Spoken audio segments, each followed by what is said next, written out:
Good evening.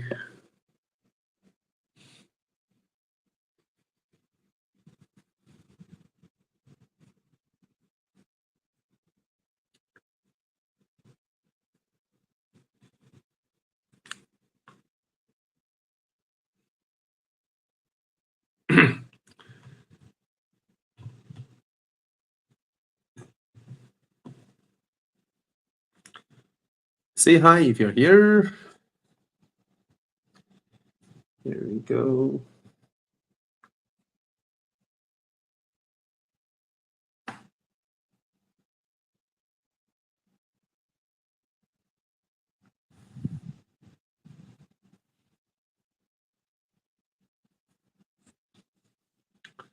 Hello, hello. So I will just wait for people to come in. All right. Good evening, Jensen. Sudah makan belum?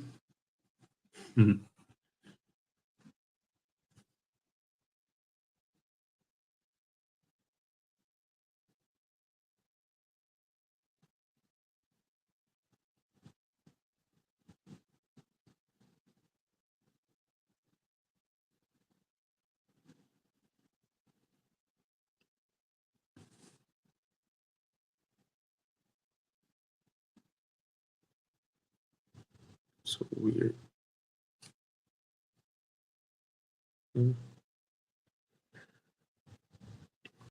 Hi, Ida Monroe. Hi, Salty Channel. Salty Channel. Hi, Kun Glasgow, 2008. And I need help. 8-year-old Maserati Levante. Good price, good condition, good to go. Well, let's see. What's the price, Jia? So 8-year-old Levante Maserati diesel. Good price, good condition, good to go. What's the price? What's the current price? Any indication? 8-year-old 2017. Oh, 170 plus K only. Why not? To be honest, why not? For this price. But of course, when you say good condition, make sure you get someone to check out the car, if everything is fine. Why not? Moreover, 8 years old, I believe you can actually buy our extended warranty. If the dealer doesn't offer an extended warranty, you can actually buy our extended warranty. So, yeah, the Maserati diesel drives very well. It's a good looking car, rare. So, yeah, why not? Why not? Right? You save like what? You save. Did you save like 600,000? Yeah. Oh, Singapore. I'm not sure. I'm not sure about Singapore market, but for you guys, even 10-year-old, 11, 12-year-old car can take loan, right? So the good thing about Singapore is like, unlike Malaysia, 10-year-old car, once the car is not eligible for loan, right, prices will collapse. But for Singapore, you guys can take loan even if it's, 15-year-old car and all that, right? 125,500 Sing dollar. So technically cheaper than Malaysia, right? Malaysia 180K, Singapore 120K. And usually this type of exotic cars, I think Singapore car conditions are not bad. Hey, go ahead. It's a damn good looking car. For 125,000, right? What can you get? 125,000. Why not? Yeah. All right. Zach Tan. Okay. So Zach Tan asks, good evening, everyone. GR86 versus Supra 3-liter or a 718 Cayman for a rear-wheel drive sports car. Me personally, okay, let's put it in this equation. Are you someone who mod your cars? If you're someone who mod your cars, right, the Supra can go wild, can go really wild when it comes to modding. Not so much with the GR86 or the 718 Cayman. Dynamically speaking, I would say, in terms of my own personal opinion, having driven all three, Dynamically, I would put the Supra at last place. Um, the GR86 is in every measure comparable, uh, dynamically superior in a way.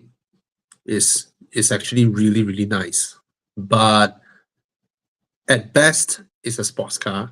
You know, you there's no serious speed to it. The 718 Cayman can do proper speed, and mid-engine is mid-engine. At the end of the day, um, there's no arguments that can counter the weight balance and the chassis balance of a mid-engine car.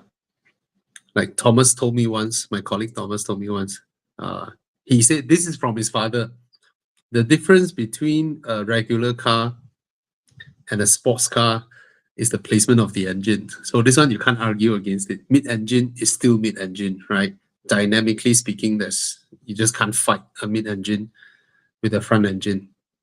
Of course, the GR86 is very easy to drive, very, very easy to drive, very easy to slide, very easy to recover from a slide, but sliding is illegal, all right? But anyway, so if all three are within your budget, of course, if you are in pursuit of like, wow, the best driving, it will be the Cayman, and all three cars are popular now, extremely popular. They are everywhere. So you can't say that, oh, I'm getting something special. No, you want something special, it will be the Alpine, but the Alpine is damn expensive, right? So, yeah, Cayman for me is also the one with the largest combined boot space, I would say. Supra not bad. Yeah. Easy to maintain, of course, is the GR86. Right? Okay.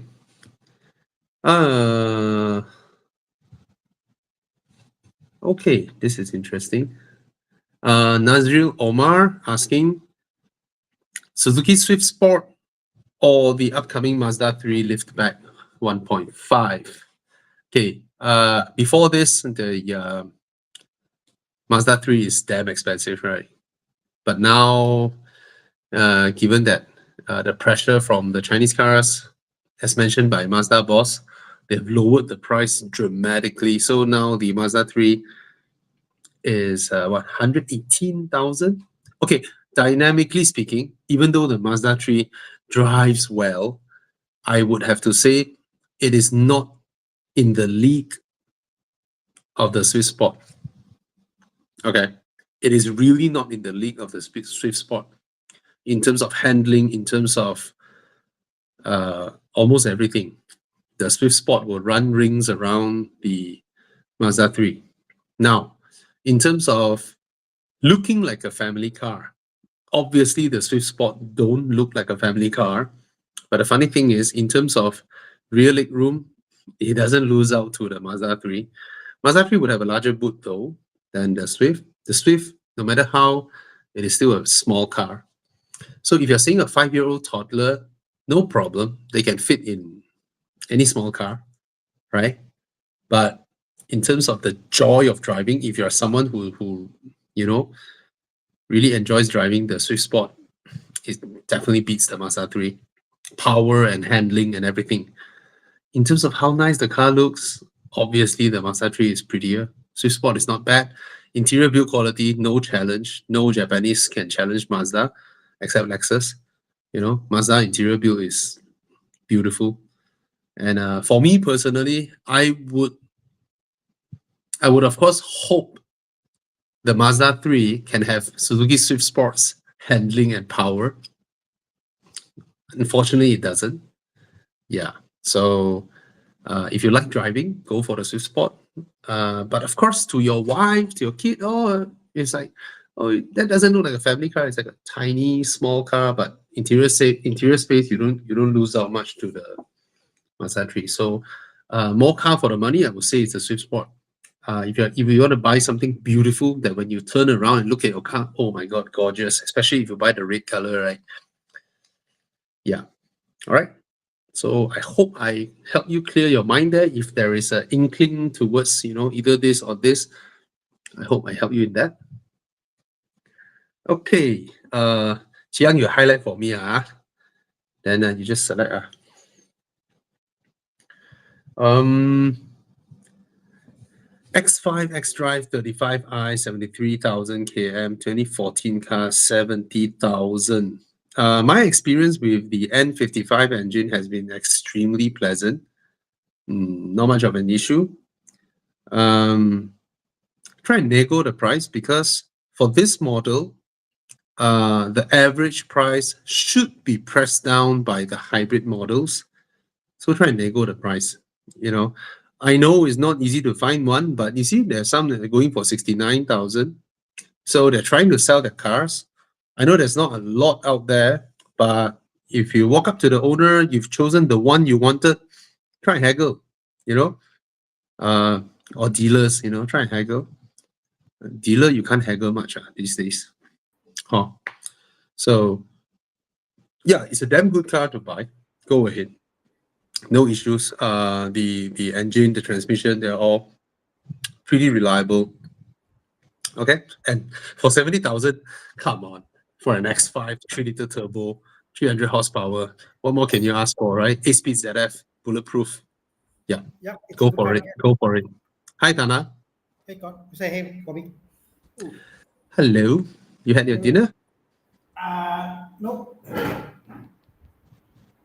No. Why? I don't know lah. Mondays normally I fight and come here and I serve you all, talk to you all, not food, only a drink, just to serve the ever so loyal members of Horizon. And Yeah. you, thank you for joining us, Uh, guys. All 100 yeah. of you joining us through various platforms from Facebook to YouTube. Thank you all for joining us on this Monday Yeah. evening. All right. Oh, Alex. Hi, Alex. Hope to see you back here. Okay. For this one, hi, Bobby. Lexus GS 300. Do you still think it's a good buy? Yes. In fact, my brother just bought one. My younger brother just bought one. I suspect the one you mentioned is what year? Is it the, yeah, 300 should be the one with the split headlights, right? Bulat-bulat. Yeah. Yeah. This one. Yeah. Go ahead, man. It's a lot of car for the money. Wow. Sorry, excuse me. It's But a your, lot your of car family for the quite money. a lot of Lexus, huh? Sorry? Your family lot of Lexus, huh? Oh, a lot. Lot. A lot. I'm the only guy who likes to waste money on car maintenance. Yeah, they're all smarter than I am. So the GS300, excellent build quality. Rear leg room is tight for the size of the car, right? Rear leg room is genuinely tight. Chiang, you have a picture of the. Yeah. It's freaking tight. I tell you, I sit inside, right? My knees are embedded into the back of the front seats. I'm 180 cm. So for some weird reason, this car that is supposed to challenge the. Let me think. This one is supposed to be challenging the E39 when it came out. Then it's the E60. So okay lah, acceptable lah for the era. E39 era. Yeah. When it's developed, I think it should be benchmarked against that, and then the E60 arrive after this one. This is a 208 should be E60 era Yeah, lah. yeah. But Lexus interior, I tell you, this one, easily the interior will hold up even better than probably the G30, right? It can last 4 generations of BMWs. Lexus interiors. Okay. Yeah. It's just that you're paying 3-liter road tax for not a lot of power, right? But the engines will be reliable, transmission reliable, everything is reliable. Like nothing much will go wrong. Yeah, go ahead. Go ahead. Yeah. Uh, you want to answer for this one, Tana? Um, Why that face? I don't like this R3 because it's more of a bashed up R3. It's not a Oh, R3 that is developed on the track, meant for track, memang for homologation kind of things. I It was see. just to clear stock. So not my favorite R3 Mm. lah, put this way. I mean I prefer my R3, my first R3. Um, but it Yeah, costs twice more lah, twice as much. That's just like 40K, 60K the R3. yeah. Buying this, I think you're better buying like a Swiss Sport, something manual, something more meant for the Swiss spot, job. I think 10K more lah, bro. Yeah, true. I mean, for the price, it's basically a manual Satria, but it is not a hardcore car. That's Okay, my what if we look at it this way? Don't look at the R3 batch. yeah. Just on the basis of a Satya Neo manual 1.6 liter, how is it like? It's okay lah, power. Okay lah. It's not the chassis wise, whatever, nothing to shout about. But for 17K, even cheaper, okay, I wouldn't mind buying as a cheap car to run around lah. But it's not a car that I would say go value and buying because of R3 or the tuning or whatever. I have a problem with this generation Satya Neo is that people of my height, especially someone like me where I don't have long legs but I have a long torso, Yep. my head is touching the headliner. So if you're someone who is like 180 cm, you might want to throw away the car seats because they are rubbish. You're sitting very high in the car. Let me put this way. If you want to Yeah. spend the kind of money for Satria Neo R3, for the Mm. same money, you can buy a Satria GTI, which you can still get sometimes 20K or below. Bro, 17 and 30 is different. No, 20. Oh. Is there one? Is there one in the market? There's one for Satya sale for GTI? 20K. 20K. Okay. Someone came my shop that day. He bought one for 18,000. That car you do up, that car was worth 40K because Yeah. there is a practice Yeah. value there. I would buy the original Satya Agreed. GTI than buying this. Yeah. Okay. Me too. I will pay a little bit. Oh, 15K also got. There you go. Correct. My So yeah, you God. can buy. Yeah. Buy. Donovan 12. Yeah. Like what Tana said, instead of paying 17, 18K for a Satya Neo R3, you might as well just buy the older Satya GTI In 1.8. this car, bro, every Much money you better car. spend making it original, you'll Yes. get the money back. The money's not lost. Yeah. When you sell Because it, right? This car done up 40K is still being sold for 40K. Yeah. But be careful where you park your car. They get stolen. You know, the They funny do part, get stolen. I think back then it was a popular thing to get stolen. Like when I was studying, yes, it was a hot. Oh, not trend. now. But day by day, I think it's getting less and less hot lah. Okay, it Because gets like- safer now. Safer now. Like people like, okay, nice car, but I'm not gonna waste my money to go into the car. Okay. And Okay. You All know, right. So not Donovan all. 12, hope we help you. All right. yeah. Yeah.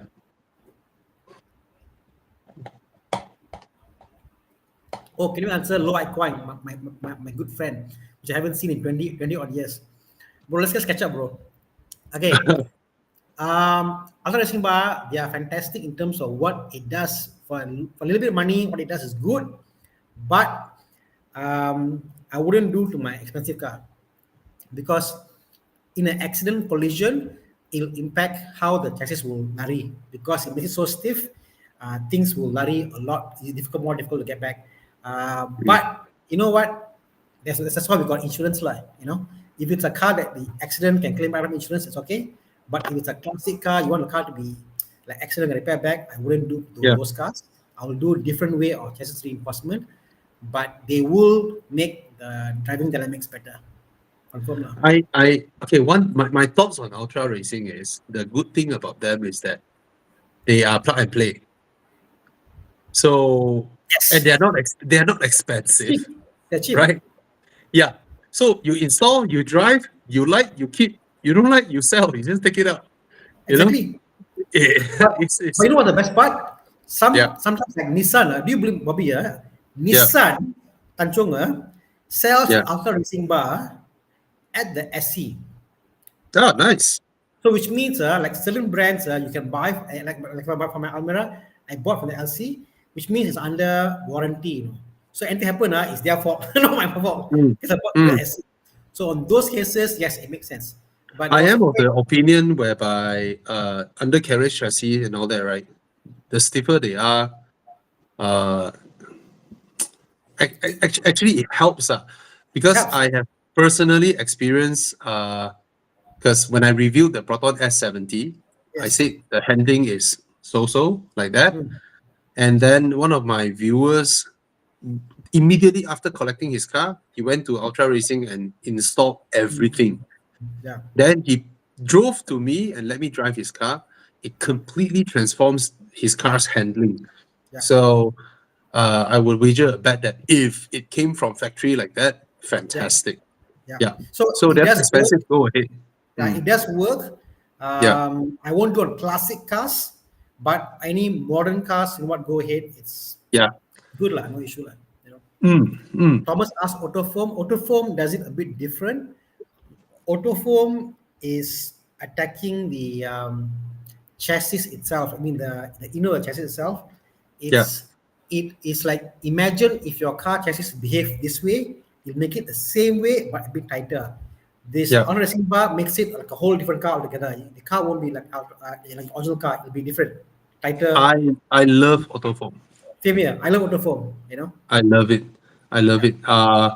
My cars are all foamed and just makes the car, quieter, stiffer, Yeah. tauter. You know that word taut, Yeah. TAUT. Yeah, Mm. just tightens up the whole car. It just feels so much nicer. And Mm. now more and more car makers, when they need to improve their newer generation cars, right? Mm. We also notice they begin to foam their cars more. Yep. So when I met Desmond KL Auto, he told me like the W205 C class, a lot of places to foam in need of foaming. Then when I brought my BMW there, it's a convertible, so it helps a lot when it's a convertible. Yep. He also foamed my car, transformed the ride. The funny thing is when I brought him my RS6, right, he was like, "Bro, everything foam already. There's no, there's nothing for me to foam." So the manufacturer already did it. So yeah, it's good shit. It's good shit. Yeah, yeah. It's like it's stiffer, but there is play where it's required to. So I don't know how to Yeah. describe it, but the chassis feel is still there with Mm. Autoform. Unlike Ultra Racing Bar, just make it stiff. Make it stiff. It's firm. I prefer Autoform lah, honestly lah. If it's my car and I want to keep, Mm. it's what. Yeah. Especially Right. if you got like let's say an Alpha, whatever, I'll say go for Autoform versus straight off going for Ultra Racing Bar and lower the car and put thin tires. God forbid, Alpha they lower the car. I don't understand. Oh, Alpha. Oh yeah, a lot of them lah. They go and add the body kit and all that. Ayo. No, why lah? Alpha lah, going to be comfortable ma. Yeah. Oh well. CRZ is nice. Nice. Okay. Bye. I can't answer about Skoda Kodiaq VR6. I haven't driven one, never seen one. Yeah, sorry, Singaporeans. We don't have the car over here. But judging from Skoda's track records, they are always known as the more reliable Volkswagens. Yeah. Right. Yeah. 218 by all means. brown means. By all means. By all means. It's a good car. It's a good car. There's a question about, will you autoform your daily? My E90 had the autoform on it. It was brilliant. So I would definitely 100% foam my daily cars. SUV, all the better because you need more stiffness. Yeah, do it. Especially Japanese SUV. It Yeah. will make it more comfy. 100%. 100%. If you are already very familiar with your car, that means you've driven your car like 1 year or 2 years, right? You are so used to it already, right? Then foaming it, you can tell a difference. Don't buy a car today and then next week go and foam it. Then you can't really tell the difference. I share a small story, a short one. My Myvi, white Myvi lah. It's a 206 Myvi, first gen. We autoformed the car in 2008 or whatever. We autoformed the car back then. Everyone who driven my Myvi, they say like, why your car is so different? So tight. Right? People with newer Myvis get into my wife Myvi, they're like, how come my Myvi is like shit? Your Myvi is so good. Newer Myvis, and they Yeah. couldn't understand why. And I said it's autoform. They're like, what is autoform? They couldn't get it. But yeah, Yeah. cheaper the car is, the more Japanese the car is, you want to see a tremendous improvement. The one that convinced me is Con's Waja. So there's this time he was driving his Waja, he came and picked me up. So I hop into his car, close the door. Then moment he start rolling, I'm like, bro, I've driven the Waja. I don't remember it being this refined. Then he said, oh, I autofold my car 10 years ago. So yeah, it's definitely it helps. It helps. Yeah. Go and foam your And car. I'm an example, the car I had for a long Yeah. time, the car was fantastic. Yeah. All right. Come. This one says depend on chassis. Yeah, truck, of course lah. Truck is already leather frame, so it doesn't make a difference. So, anyway, truck, bro, truck. Questions. Camry HEV or non-HEV? I'll go for non-hybrid. Mm. Oh, how about this? Have you answered the question, Bobby, from Kamal about Z4? No. Okay. He's looking at getting a weekend car, of Mm. course, at the MX-5 and the GR86. But the Z4 is also tempting just from the looks and fit. What do you think about this compact? So let's just do a fact to fact. So you've got and other 250K and above. So the GR86 is a 4-seater. Mm. X5 is 2. Z4 Yeah. is also 2. If it's that's a consideration. The GR is lower to the ground, Yeah. weight wise. So, okay. Okay. First off, Kamal, your budget is 250,000. There is only one car here that two cars I will pay 250,000 for, which is the Z4 and the Lexus IS 300. MX5, the exact same car can be had for like what 130, 140,000. No point paying 250,000 for a newer one. Seriously, because that's where the market is now, 130, 140 grand. And these are very simple, very reliable cars. There's no difference buying a 2004 versus a 2001, you know? Oh yeah, a Cayman is there as well. Yeah, 250,000, you can get a Cayman. Now, from your question, I reckon it's not important that you need 4-seater. And it is also not immediately obvious that you are a hardcore driver, that you want something that is in pursuit of the ultimate handling, which would be the Cayman or either the GR86. So you want something flashy, you want something sporty, I reckon, something luxurious, probably for your 250,000. I would reckon you go for the Z4. Based on your question, that's my understanding of you, lah, right? Because if your question is, should I get a Cayman or a Lotus something, then I know what car you're looking for, ma. So it's just that you have a 250,000 budget and you want something nice, something flashy, something comfortable, something sporty to drive around, then I would suggest the Z4. Yeah. All right. Yep. I think for the price, get buy the best value for the money. My heart is for the convertible. I wish you had the Boxster instead. Then my choice is easier.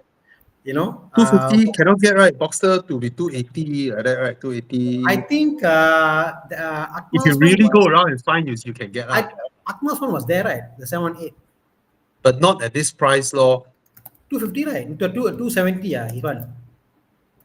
Don't know. If you can get a Boxster, of course, get a Boxster over the Z4. We will get a Boxster over a Z4.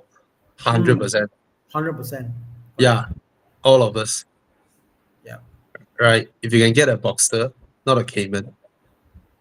Yeah. Cayman is nice, but it's a sports car. I mean, when you don't drive fast, what do you do with it? Right. Yeah. The cheapest Oh, you can 2,000 stretch a bit for the Boxster, then you go for Boxster, lah, Kamal. If you can stretch a bit for Boxster, you go for the Boxster.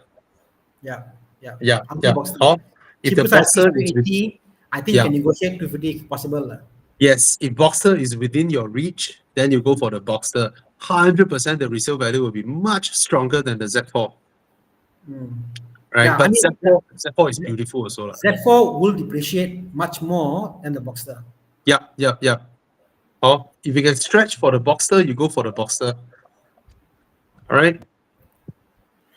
Yeah, that's the Okay. best price. Okay. Yeah, 270 is for the, that's the, yeah, 270. Okay, like, I think you can negotiate, like, I can find, I'm sure. You Yeah, can lor. something. Yeah, lor. Just ask them. Oh, my budget is 250. Mm. Guys, Isaac has a question. Yeah, sorry. guys, just to add, currently it's a buyer's market. It's not a seller's market. Yeah.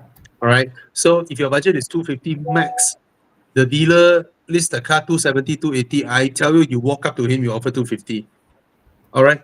You offer it to 10 dealers. One of them will take one. Confirm. Because the whole market is really, really soft now.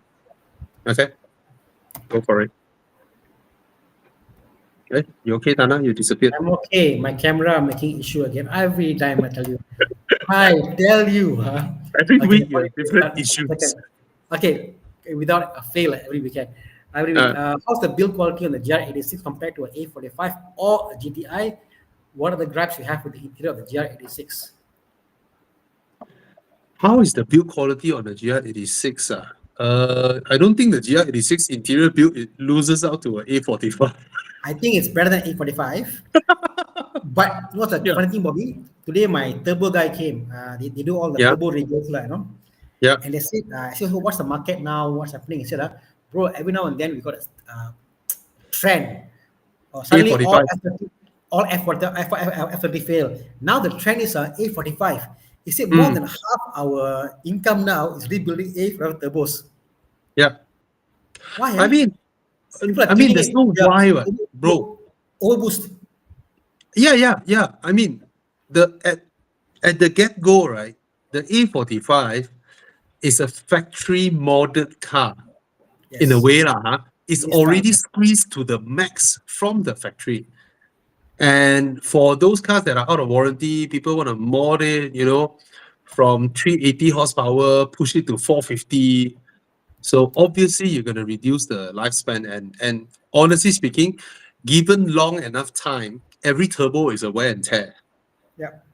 If you understand that, if your time frame is long enough, even stuffs like pistons, So Yeah, it is. so It is. so Yeah, it is so highly Isaac, I don't understand Isaac's question. Is it about buying or what? We have no gripes with it. Yeah, we have no gripes with the interior of the GR86. If you're asking us about these three cars between GR86, A45, used one, of course, because I think in terms of price parity, a GR86 now should be around 170, 160K. So you're comparing to a used A45 and then a Volkswagen GTI. The fastest car here is, of course, the A45. Slowest is, of course, the GR86, but I would buy the GR86 over the A45, lah, to be honest. But if you are someone who has never experienced this level of power, like 300, 400 horsepower, you want to experience it, then by all means, you can go get an A45 and then get bored with the power in 1 year, right? Whereas I don't think I will get bored with the way the GR86 handles in 1 year. There's so much to explore from that car. All right. So yeah, Tana become an AI now. Okay. Can we move on to the next question? Tana, are you still there? Oh, disappeared already. Okay. AI disconnected. Okay, let me pick this one. Kevin Yap asking, what's your view on the Mazda MX-5 and D2? Manual or soft top? Oh, manual and soft top.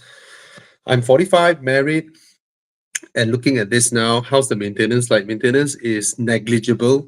It's an MX-5, nothing to maintain. Should I wait for ND3 recon later? I don't think you need to. To be honest, ND2, let's assume is 2 liter. You get 180 horsepower. But manual and soft top for ND2 is very hard to get. Very, very difficult to get. Manual and soft top, I would say 99% in the market are 1.5s. In fact, couldn't find a 2 liter. So if you're okay with the 1.5, which is perfectly fine, then go ahead, man. 45-year-old, it's time. It's time to reward yourself. And it's a fantastic car, especially the ND2 with the telescopic steering, you know, updated stuff. I know they say, oh, the ND3, this better, that better, but nah, no point. Asal, you're buying a ND2 at around 130, 140 grand. Fantastic car for the value. Yeah. Provided you go for 2 liter hard top, lor. But of course, I personally prefer the soft top. All right. So if you can find a soft top 2 liter, go ahead. Immediately buy it, man. It's like unobtainable. Yeah. Okay. Come. Next question. Thomas asking, thoughts about a second-hand M340i. Worry is that it will be whack. Of course it will be whack. Yeah. Otherwise, the owner would not opt for this car compared to G30. Very, very good logic thinking. Internal engine can't be checked in detail still. Haha. Okay, guys.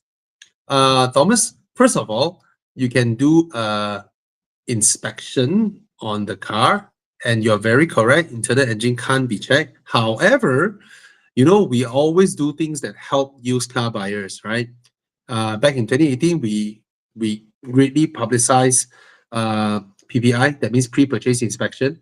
And then we have 88 inspection centers, 114 service centers if you buy our extended warranty. But I'm assuming you are buying one that is still under warranty, okay? Because this car is relatively new, so don't have to look at our warranty. I believe if you buy from official BMW channels, you will still have the official warranty, or if not, BMW approved pre-owned. Wait, approved pre-owned is a Porsche word. Oh, Tana, a lot of white noise from your mic. So BMW will be premium selection. They have warranty extension services, if I'm not wrong. We actually is Chiang, can you show that yeah, the white noise is still there, Tana? Okay, lesser now, a bit lesser now. Chiang, can you show that slip that we are helping to promote to let people check the health of the engine? The Moto Synergy thing. What should they type on Shopee? Can you show Shopee and then you find that thing? Tell them to get it. So Thomas, you can actually go to Shopee and search. What keyword is that? I know the company is called Moto Synergy, but yeah, this one is called, what do you call it? Moto Checkup. Yes, you go to Shopee, you buy this Moto Checkup for engine checking, engine oil checking, and then you take a drop of the engine oil and drip it onto the sheet, and then follow the instructions to contact, and then the company will collect back the strip and then put it into the machine. The data will be sent to Germany. Germany will come back to a report, and they will send the report to you in PDF format. So what they can do is that with that drop of engine oil, they can analyze if the engine oil inside got any kind of particle that suggests water ingestion or metal particles or some form of dirty stuff in there, you know, chemical stuff, chemistry stuff that I have no idea lah. I don't know how it works. It's a German company. Okay, so this is a way of checking the internal engine's health. Okay, so go and get this from Shopee. It's not cheap. Per check is about 100 ringgit, something like that. But hey, if you're very serious with that car and you really want to check or pre-LCI model, okay. Yeah, what it tells you is the health. But if you really if you are really, really anal and you want to open up the engine, then can't help you lah, huh? Okay. But generally speaking, M340i Mm. should be all right. Okay, Tana, you have something else to add? So he talked about piston ring health, gearbox, etc. Yeah. If the used car is okay with it, what you can do is you can go to any workshop and Mm, inquire for PPI plus, I call it lah. Okay, so what the things we can do is you can request for the workshop to do an endoscope through your mm, spark plug, and you can see the mm, condition of your piston heads. So some cars that come to me, the used cars are fine to do a check. So you can yeah, see condition of top of your piston. If one of the yeah, piston is clean, then you know your basically water got in and stuff. You mm, can see the condition of the spark plugs to see is it dirty or how is it even or not. yeah, Piston ring health, you can do a compression test or a yeah, leak down test. Compression test is the compression, leak down is a vacuum test. Those yeah, things will check whether your not only your piston but also your valves is there a leak or not. mm, Gearbox, you can take a sample. So these things you can do, provided the used car or the owner is happy with you to do that PPI plus plus. mm. Can, but even So, then, yeah, it's so nice lah, yeah. yeah, you can go to our Facebook, Hmm. facebook.com/Aurizon, AURIZN, Aurizon. You see the logo on top, all right? Hmm. That's our Facebook page. You drop a PM, and then we'll link you up to Tana. You can bring Yeah. your car or bring Yeah. that car to Tana's workshop Hmm. to get it checked by Yeah. Tana. Okay. All Yeah. Or right, you we want to can go help you any do a workshop, proper check. but you can must be clear with what you want, lah, you know. Yeah, So yeah. yeah. Okay, Tana actually has a workshop plus performance. Okay, guys. So if you're buying a used car, you want to get it checked, you can actually go to Tana and help you do the PPI. Ask your dealer to send your car over there to Tana. He can Hmm. help you do a thorough check on your car's health. Okay. Yep. Apa lagi? Apa lagi? Apa lagi? I'm on the latest. Is the GR86 has road noise loud? I have a feeling it's the tire. The tire we got was not the highest spec tire, but also I could feel a lot of the ambient noise. I think it's part of the design to have the feel Yes, sound. yes. Guys, sports cars, you Sports car. want to hear your road noise, you want to hear your tires, you want to hear all that, you want to listen to all that. Okay. It helps your driving, it helps you to gauge, helps you to judge. It gives you a lot more road information than a car that is completely insulated. So I personally understand and experience this, that I I realize engineers actually engineered this in. So I was in Mazda's test track in 2016, I believe. I was there to experience their prototype cars for the GVC, the Mazda GVC. So those prototype cars, they have a button to turn on and off the GVC. Hmm. And that time, the MX-5 ND just came out, and Mazda CX-5 hasn't came out, but no, it already came out, just came out as well. So I had a question to the Mazda engineer. I asked him, why is it that in the previous CX-5 and the previous Mazda 6, road noise is so loud? Everybody complained about road noise in those cars. But in the facelift model, the Mazda 6 and the CX-5 new model, was it facelift? Why is it so much quieter? That means it's not the limit. It's not you guys not knowing how to do it, but you guys can do it, but choose not to. What is it? And that Japanese engineer told me it was intentional. He said, if you can hear your tires better, you can drive better. And he demonstrated this to me later on by letting me drive the pre-facelift CX-5 2.5 on the track to chase a 1.5 MX-5. Okay, so and then after that, I drive the facelifted first. I drive the facelifted CX-5 first, which is quieter, or was it the new model? I cannot recall it's facelift or new model, but basically it's a lot quieter. Both CX-5s are 2.5s, and my task is to chase the 1.5. I tell you not, I kid you not, I can chase the MX-5 better in the previous CX-5 solely because I can hear my tire better, I can judge better, and I can drive faster. Yeah. So that was a surprising thing. I don't know why Malaysians have this obsession with road noise. Like everybody wants our cars to be Rolls Royces. No, Depend what car lah. If you're yeah, buying B segment car, maybe, but not for this category of cars. I suspect, because a lot of wannabe car reviewers, right? A lot of reviewers have a certain thing that they point out.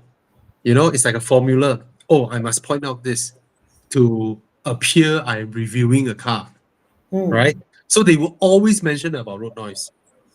It has become even a junior, like, oh, I can hear some, So people who consume local car reviews, right, always learn that road noise is something that they should emphasize. So every consumer, like every consumer, every car they drive, oh, wow, can hear the road, can hear the road.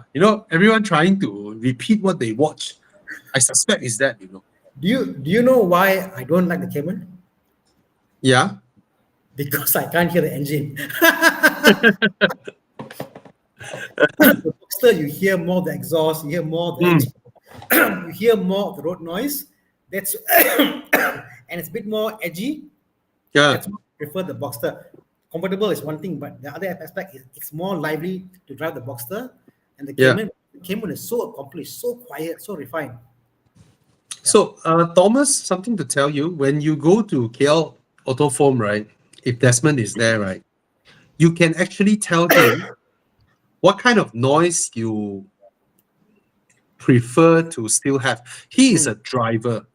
He will not die sell you the most expensive package Yep. just to soundproof your entire car. He is not that type of businessman.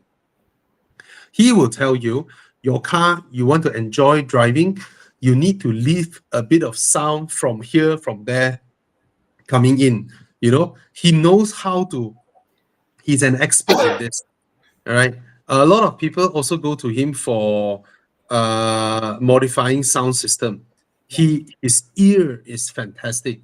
He is someone who knows how to balance this when it comes to still letting in some road noise, to help your driving while cutting off what, he knows how to do that. So you just let him know.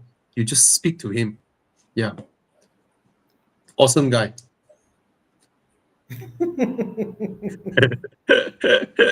Eugene Chiam. Wonder how they review the 4C based on road noise. They will complain, no power steering. Wow, this car is shit. So expensive, no power steering. Okay, so this guy asked, could you convert an E90 with an N20 engine? I mean, with the right money, you can do anything. I don't think it's an issue.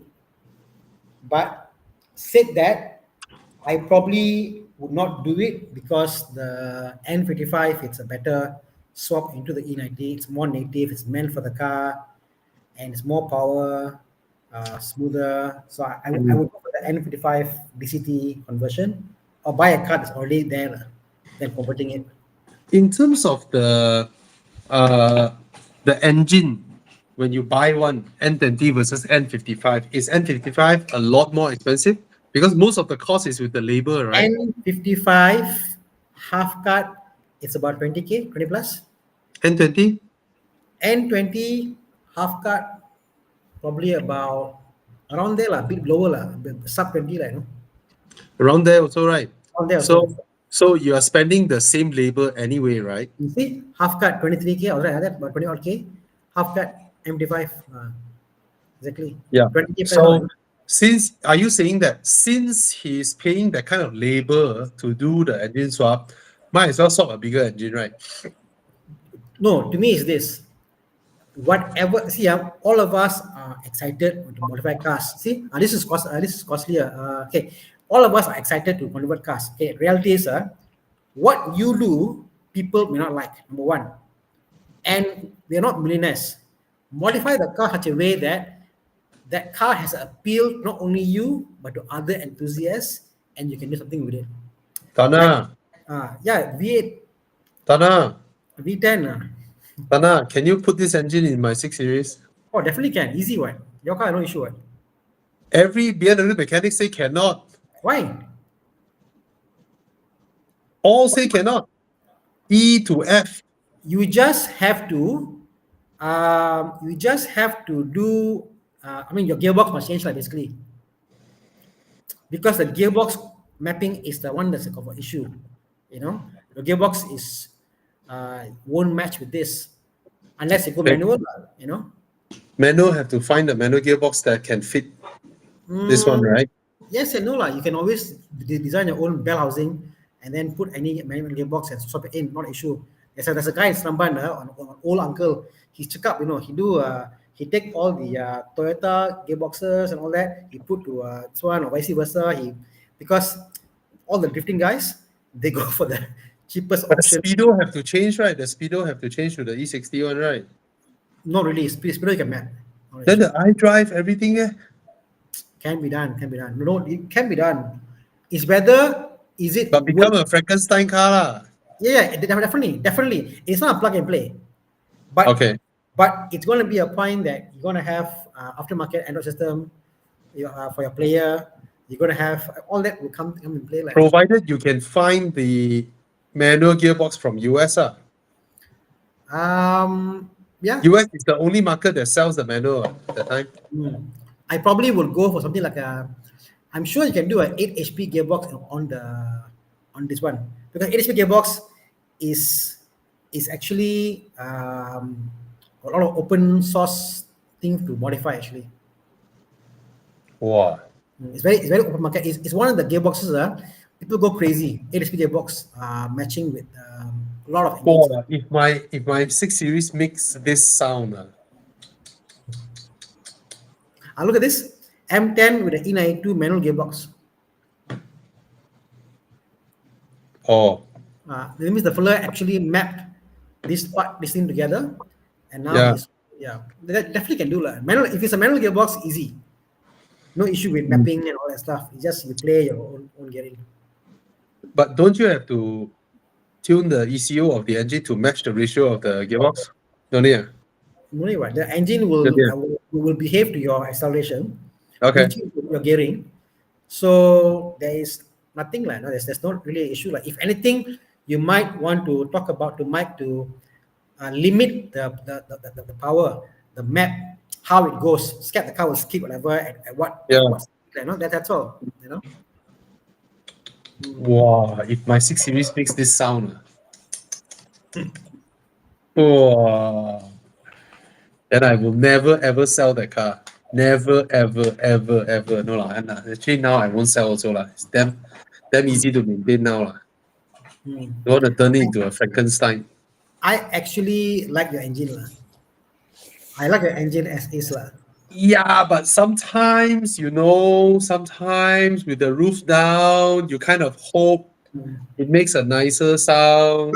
My thing with this car, Bobby, is your car. I mean, I drove Coben's car for a while. I have a feeling no matter what engine you put into your car is still a boat. So no matter what you do, it's a car that's meant to flow. It's a flowing car. Yeah. Flowing car. So I wouldn't go crazy horsepower. I want turbo, I want power to drop, I want to flow. I might, if your car was me, I might change out the suspension, go for some aftermarket, tune up a bit, suspension, rear a bit higher. That I might do, but the car is heavy. I would not put a bigger engine onto the car. It's my lightest car. No, it's a second lightest car. After the Porsche, right? No. It's lighter than. I know he Porsche don't is count the lighter. Fiat as his own car already, one. Third lightest car, Fiat. Oh, I have the okay lah. I mean, Yeah. My Porsche is a light. Okay. True. I have my crown. The crown is obviously lighter. I'm amazed how light a Porsche is, maybe. Every time I look at the Yeah. Porsche, like, oh, this car's heavy. Wow, must be. I look at the metal, wow, so heavy. Like even Mm. a Boxster, like I see a wow, heavy. Then I look at the Mm. shit. Oh shit, the car is light actually. You know. In fact, Bobby, Yeah. you should Mm. visit Mike. I wasn't happy with the suspension in Corbin's car because I know it's a Grand Tourer, it's nice, it's floaty. I love the feel of it, but the engine power is so much there. You can push harder. Yeah, lor. Suspension lah. Mm. I won't Mm. do it lah, suspension. Go see Mike. No lah. I'm very happy with how the car drives. Then okay lah. Then leave it lah. Yeah. Come, question. Hi, Tana. Thomas, I agree. What happens? Oh, is the 428i Euro spec? And the 3 car have any issues? Euro spec. What is Euro spec? UK spec, you mean? I No lah, it's only the timing chain guide is a preventive maintenance. I don't think the N20 has any other issues. I mean, charge pipe, timing chain, all that is there. But from my personal experience, all the 4 Series engine sounds way more smoother, way more quieter, more refined than the other cars lah. So I wouldn't worry too much about it. even than the 5 series, Tana. Pardon? Even than the 5 series. No, the 4 Series. No, 4 series versus 5 series. 5 Series, I find that even 5 Series is quiet, but the 4 is quieter. Yeah, I can recall. I don't know why the 4 Series, it seems to be like one of those they throw money at the car to sell the car kind of thing. I feel the 4 Series is worth more than what they sold the car for. They didn't throw money in the cabin, I can tell you that. Oh yeah, but it just feels different, like 4 Series. Okay, but to help Alex Leong, generally speaking, let's say 100,000 km BMW 428i 2013 car. So if you're buying the car, 100k km, preventive maintenance wise, of course you change regardless of what the dealer tells you. You buy the car, you change the engine oil, change your brake fluid, change your what other fluids, your shaft, your aircon compressor fluid. What else to change, Tana? Timing chain guide. What else? Rear diff, your rear diff fluid, your gearbox, Rear your differential fluid. your brake oil, Mm. your AC compressor oil, Yes. obviously your coolant. Yeah. Get it all changed. um, Every used car I buy, I do a transfusion basically. Whatever fluid is in the car, I get it changed. I don't care what the dealer tells me, what service record tells me, or previously this guy did it 3 months ago, last month we did this, whatever nonsense. I change everything, all the fluids, one shot. And all the consumables, I also change it one shot. Your the aircon filter lah, your whatever. Why? Because at the back of our head, right, you will have a mind map of what you have done on the car. Yeah. You know, and then when things pop up, you know, oh, this one pop up because I haven't did it. Yeah. You know, yeah, get it one shot, I- change all this, done. Yeah, I don't want to blame any used car, but maybe out of 10, maybe there's 2 or 3 unscrupulous used cars. There's one car came to me, and we changed the oil some because it was leaking, no? Yeah. So took out the oil, but the car is just service. So my owner said, can we catch the oil and use back or not, lah? So okay, lah. So we catch the oil. No, oil was black. So I didn't realize that service stickers are almost free, lah. You can buy service stickers and write yourself and stick it. Exactly. So whether it's direct owner of what, it's not that I'm not saying whether you can trust that guy or not. I'm saying you buy it, one shot you do all this, right? You feel better because at the back of your head, you have a rough idea on what is new, what is not new. You know, of course, if your budget is unlimited, then wow, you throw new parts at it. Coil pack all change, spark plug all change, one shot change everything, O2 sensor all change. That one no need Easy lah. That one, the warning will come up for you. The good thing about European cars is, which I really appreciate one, is the sensors. Every small thing they detect, they let you know. They detect, they let you know. You know, so you see, I mean, Japanese car, why they are trouble-free? They don't tell you. They don't tell you until you break down. That's the thing. You know, Japanese car, walao, and sometimes you drive, it cannot be this kind of like sometimes you start your car and then you shift into gear and then the car like don't know what doing and then suddenly kong, you know, this kind of thing, right? In a Japanese car, everything's fine, bro. Everything's fine. In a German car, dee, detected some weird shifting pattern. A warning will come up, ask you to go workshop, get it checked and all that. So I appreciate German cars doing that. Yeah. And Japanese car, where Japanese car got coolant reservoir, man? Nana? Huh? Japanese car got coolant reservoir or not now? It's called expansion tank lah. I mean, No I have personal I mean, experience with the this. older ones we add coolant directly into the radiator, right? Got There's lah, no- all I mean, cars that run a closed system, cooling system, Yeah. they have an expansion tank, which is pressurized. Older Okay. cars, Japanese cars, some of them just have a top-up place lah, yeah. because they're not Yeah. pressurized. I mean, I can testify with this from experience, right? I had Mm. 2 protons. Both of them were like, by the time I realized something was wrong, our temperature gauge was shooting up already.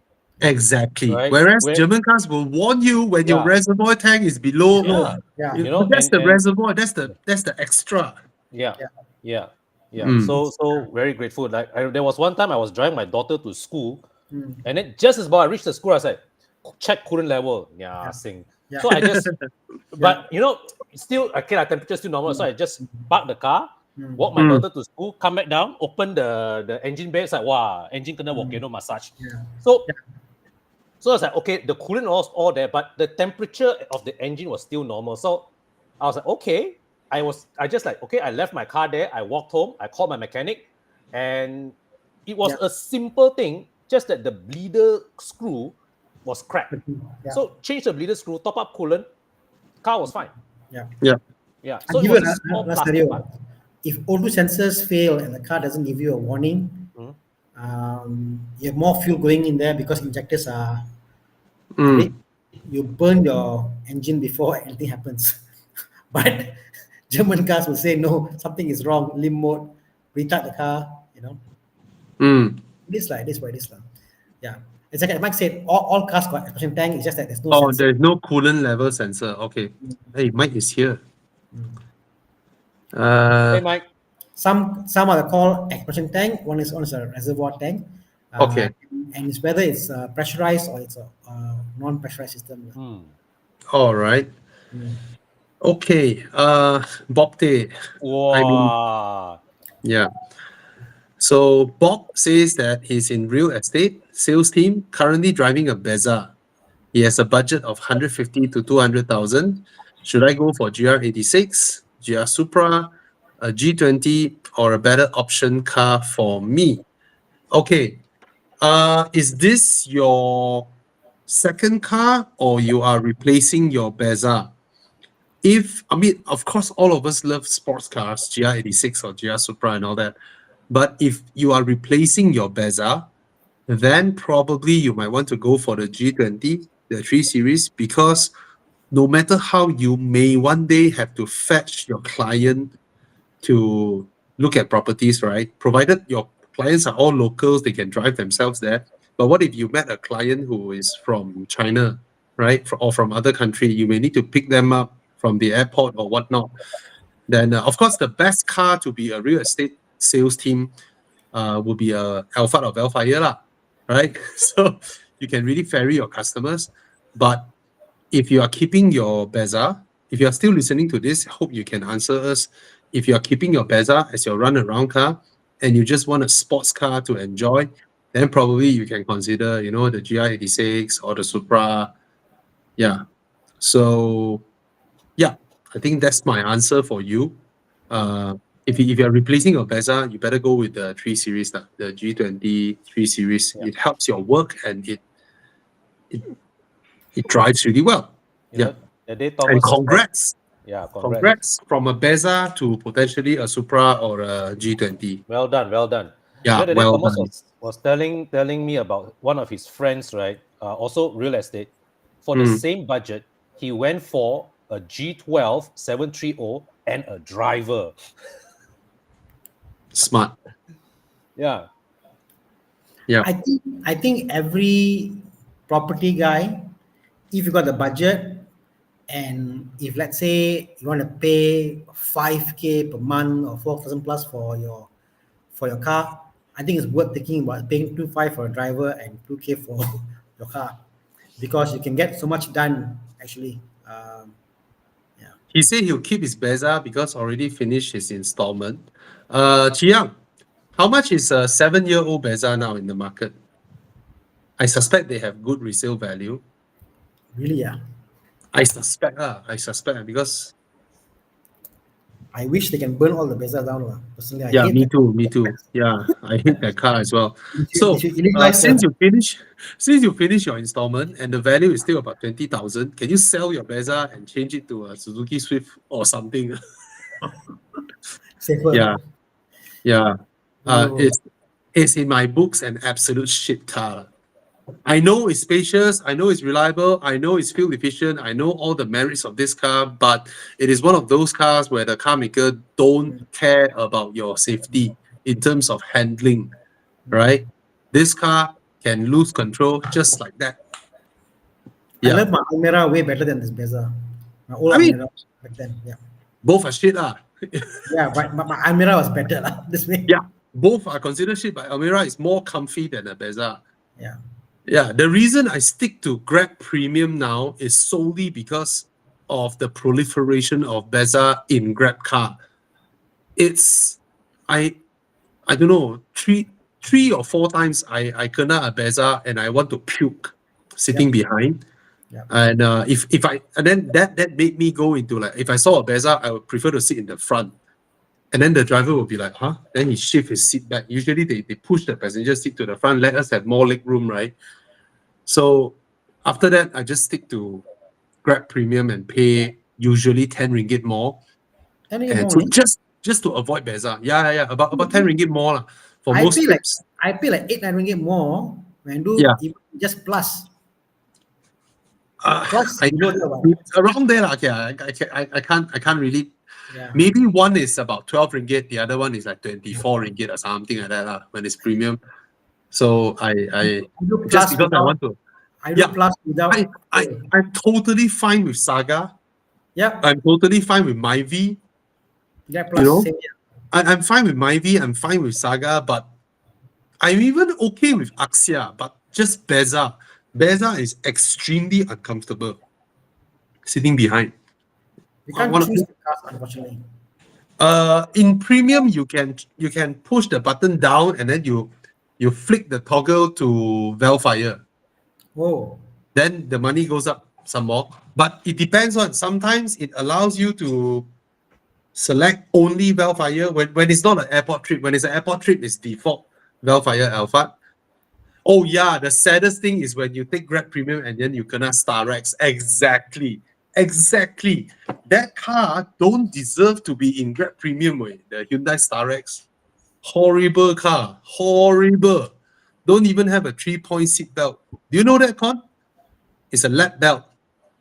The Starex. You don't get 3-point seat belts. Anyway, come. First world Any other problems. questions? Yeah, first world problems. Okay. This one I would like to answer. Ian N asking, what do you guys think of the Lexus CT200H? Is it worth getting? Yes, it's very cheap now, the Lexus CT200H. It has a Lexus badge. It's a good looking car. It's not expensive, like 20 something thousand, you know. But you see, the guy sell his Beza, he can get a CT200. Okay. So the problem with this car is just that it is extremely tight inside. If you don't mind the rear leg room, then go ahead. But if it is your one and only car, most people will grow out of the car very quickly because after owning the car for a while, you will find that it's actually not that practical. Yeah, your friend came back from airport, you can't even pick them up. You know, you don't have enough room for their luggage, and then it's tight in the back seats. So it's that kind of car where it's more like a personal luxury. Treat it like a personal luxury. You just drive it yourself. You can squeeze a colleague or two behind, and that's about it. Okay. And of course, it has that battery in the hybrid system, which from what I heard, the battery replacement costs aren't too expensive, and Toyota hybrids are not unreliable. So given that it has depreciated from what 260,000 to 26,000, if you like the car, go ahead, lor. All right. But those problems that I mentioned, is very solid one. You own the car for a while, right? You're like, oh my god, this car is too small, very cumbersome, you know, very mafan. It's because it's so tight. Yeah. Okay. Yeah, Tiguan is very comfy. Grab, wow, Tiguan only Grab Plus. Tiguan more comfy than StarX. Okay, Tana, this one interesting. Okay. Is maintaining an Audi R8 2008 first gen expensive? The car is damn cheap now. It's like 150,000 thereabouts or lesser than that. Yeah, for an Audi R8 proper, yeah, I see, 150,000 ringgit. My advice is if you buy this car, you put aside 30K, 40K, you give the engine compartment a thorough refresh. Basically, give it a good check, you know, fix the oil leaks if there are any, change the coil packs, you know, do a decarbonization, decarbon the engine, and then your, maybe not enough money, change your coolant hoses, make sure your cooling is top notch. I Okay. don't think enough money. Yeah. Not enough money. Definitely not enough money. Yeah. You change your coolant hoses, give it a new set of coolant hoses, Yeah. give it a new set of brake lines, and then what else? Change your transmission fluids. You got to And remove the engine, that's the whole issue is.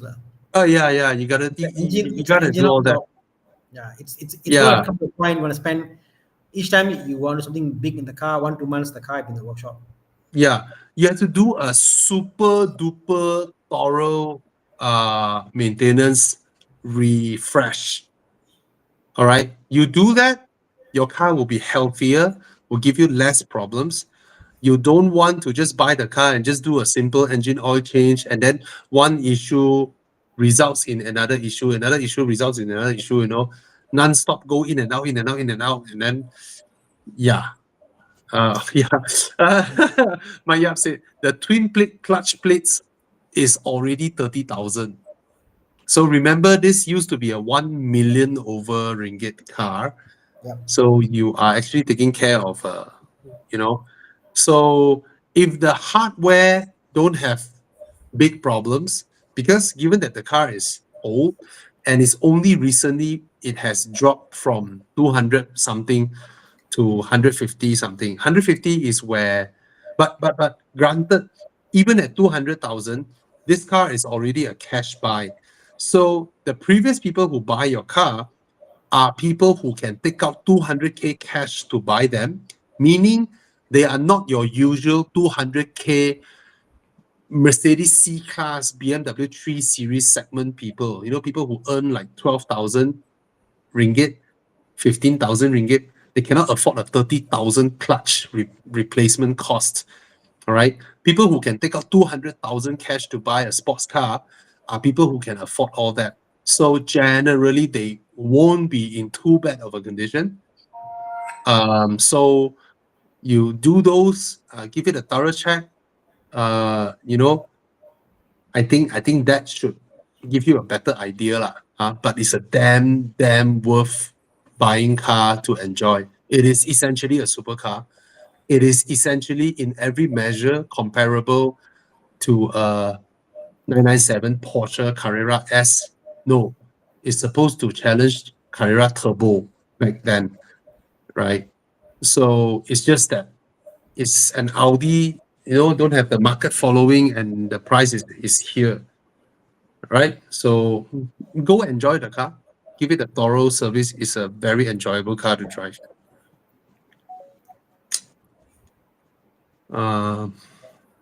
Any other questions you want to select? Come, let's go to the latest one and then we skip forward. How much does the labor cost drop engine? For a normal car, drop like a Porsche, drop engine easily 3K to drop engine for a Porsche. Mm. If you are talking about, let's say, BM 2K at least. So for the Audi, it's going to be at least more lah. Because why? The whole rear must come out. Tana, the day I saw a video from China TikTok, right? The Yeah. mechanic is scolding. Then funny, he was like, huh? He was scolding the Chinese car makers. Don't know what brand, Yeah. don't know what brand. He was like, huh? You all always focus on large screens, blah, blah, and all that. He just want to change the, what do you call that? The oil, what is that? Carpet. Awesome. It's called oil pan, right? Oil summer. Awesome. The awesome pen lah, correct, yeah. Yeah. So he want to remove that, right? But it's blocked by the gearbox. Yep. Bobby, Huh? common, yeah.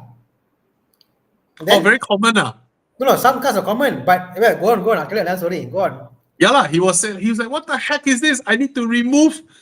And then in China, right? Because it's China, Yeah. right? Yeah. There are so many manufacturers that manufacture shit, right? So car makers inevitably would have bought shit lug nuts, right? So the moment they book out, the nuts patah. The head patah. Pa. He was like, you see, this one broken. What the hell is this? Yeah. Very funny. Yeah. I mean the F10 have the same issue because it's blocked by the subframe. But at least F10, you can take out the subframe, gearbox, open up, and then you can tell apart, you can take out. Ah. Some cars, we did a fair lady, the Trainer ZX. Yeah. We put the engine in, but we all got him already. Then all plan got small crack. Oh, okay, change lah. Then see no way to take out. We had to remove the entire engine and gearbox again, drop out, turn the engine on the side, and disassemble the gearbox together. Oh my god. Oh. So my point is, cars Yeah. that are pedestrian, like normal BM, normal cars, they are built for easy to do whatever. But when a car one-off build, cars that are crazy, they want to push the level of engineering. Like for example, the Audi R8, whatever, they are designed engine out jobs because they don't care about workability. It's about how to get it fast, how to get it. But China, I don't understand why they do that. But yeah. I remember someone saying the Audi RS4, right? The 4.2 V8 RS4. You know, the part where you open up the front of the engine to change the belt or the timing chain, right? Yeah. It's inside, facing the firewall. It's on the other side. Really, why? The B7 RS4. I heard someone say that. Yeah. It's facing inside. Cannot be, really, It's an Audi. It's definitely an Audi. I'm not sure if it's the RS4, but it's damn funny. When I remember that video that I saw, it's freaking funny. See, even a Porsche Boxster, because belts are facing the driver. So how do you change the belt? Correct? But Porsche Boxster, you can drop the seat. There's a panel. You can open the panel. To service, they have a panel to open up to do that. You see. So yeah, I mean, even a mid-engine can do it. You see this one, Jasper? I highlighted. Cullinan starter motor need to bring down the entire V12 engine. I saw the video. Because of the way the arm is going, they just couldn't get there. They open up. They spend like half a day, one day. Take out here, take out there, take out there. Finally, they said, no shit, cannot, impossible. I had dropped the whole thing out. I mean, can I assume these things Toyota are really good at it? No, I think even BMW. I mean, BMW take out a starter motor is easy. Most BMs are totally fine. So I think when the car is a very high volume car, you got to Mm. think about what happens in the SC when they do high volume jobs. Ah, When it's a low volume car, you don't mm. care about that because it's about you come back to me, drop engine, Yeah, yeah, not the issue. yeah.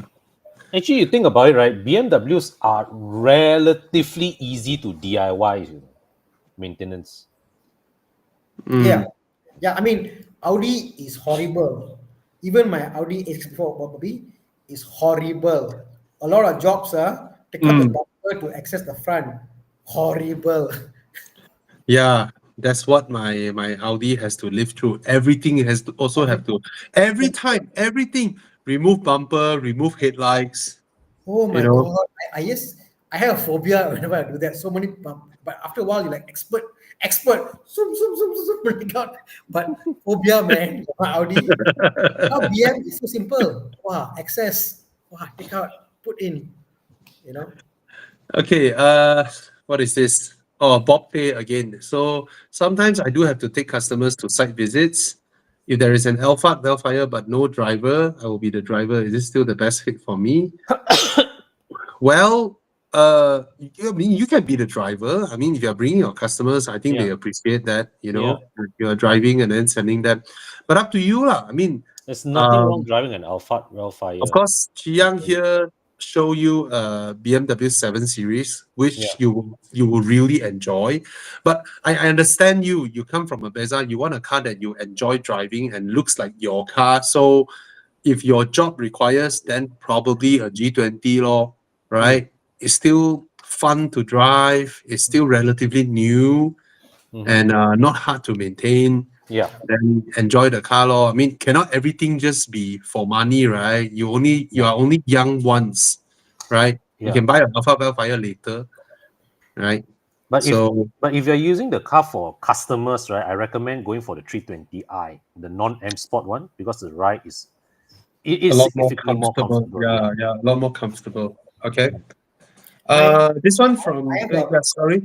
I have a property agent, and they said, "Oh, tonight it's hard to buy a car. I must buy a car. I don't look too rich. Even the customer's scared. I'm so rich. I have better car than him." That he said, "Wow, I cannot go with this. It's not sure kena me." But I must buy a car that I look as if I got money also. So, so, so she said, "How to find the balance?" So I don't know lah. Your That's why customer, they all buy C class or 3 Series, most of them. yeah, this Yeah, is it's like yeah, lah. proper level, you know. Yes. Last time I hired a sales manager. Hmm? I hired a sales manager also because when he came for the interview, I mean, I put there my salary, I put 10K lah. The basic salary is 10K. So he came for the interview in Passat. He's 40 plus year old and he's married, got kids. So immediately that gave me a lot of trust in the fact that he should be able to do his job, because he's buying like what 180 or 190K car, a 200K car, right? Passat B8. Yeah, eventually turned out he's a scam. I remember the story. I fired him in 1 month. So what I figured he did is he at the same time apply for sales manager job from 5-6 companies,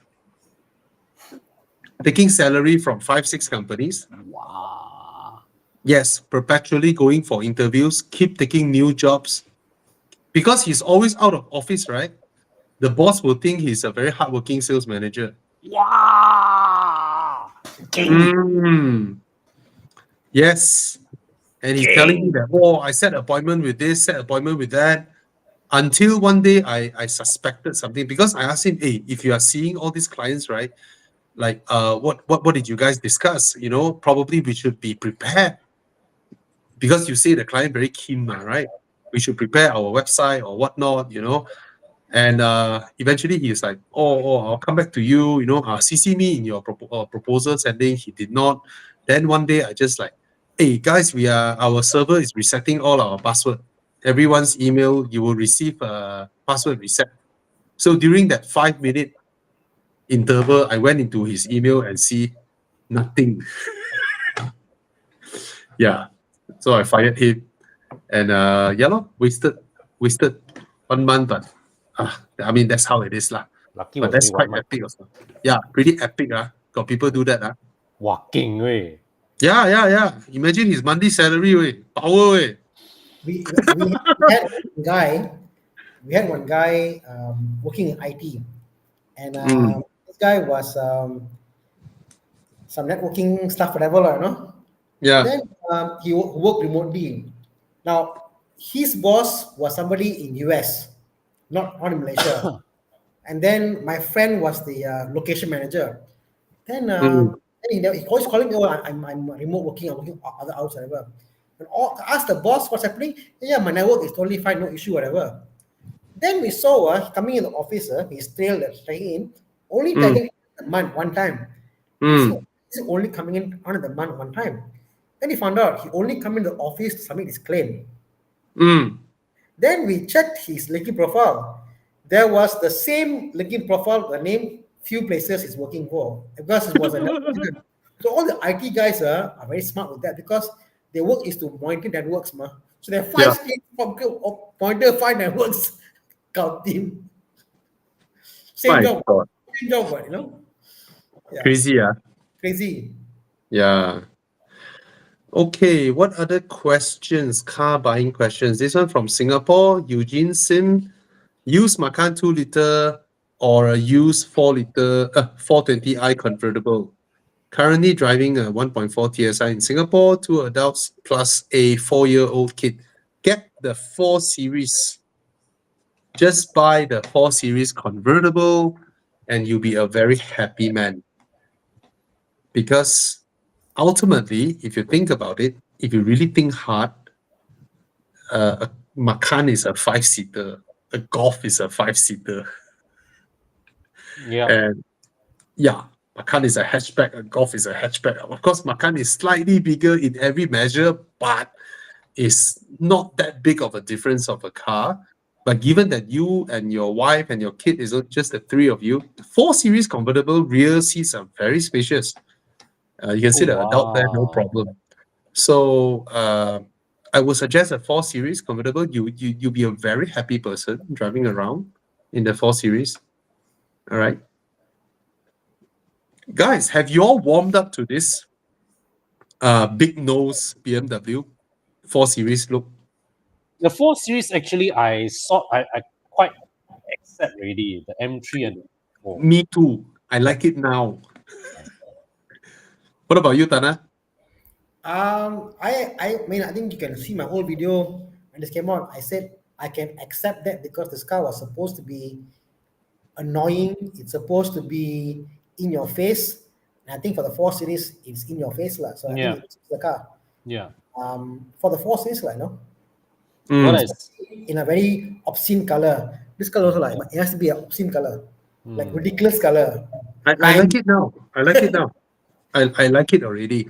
Yeah, so the one car that I haven't liked is the new 5 Series. Yeah, me too.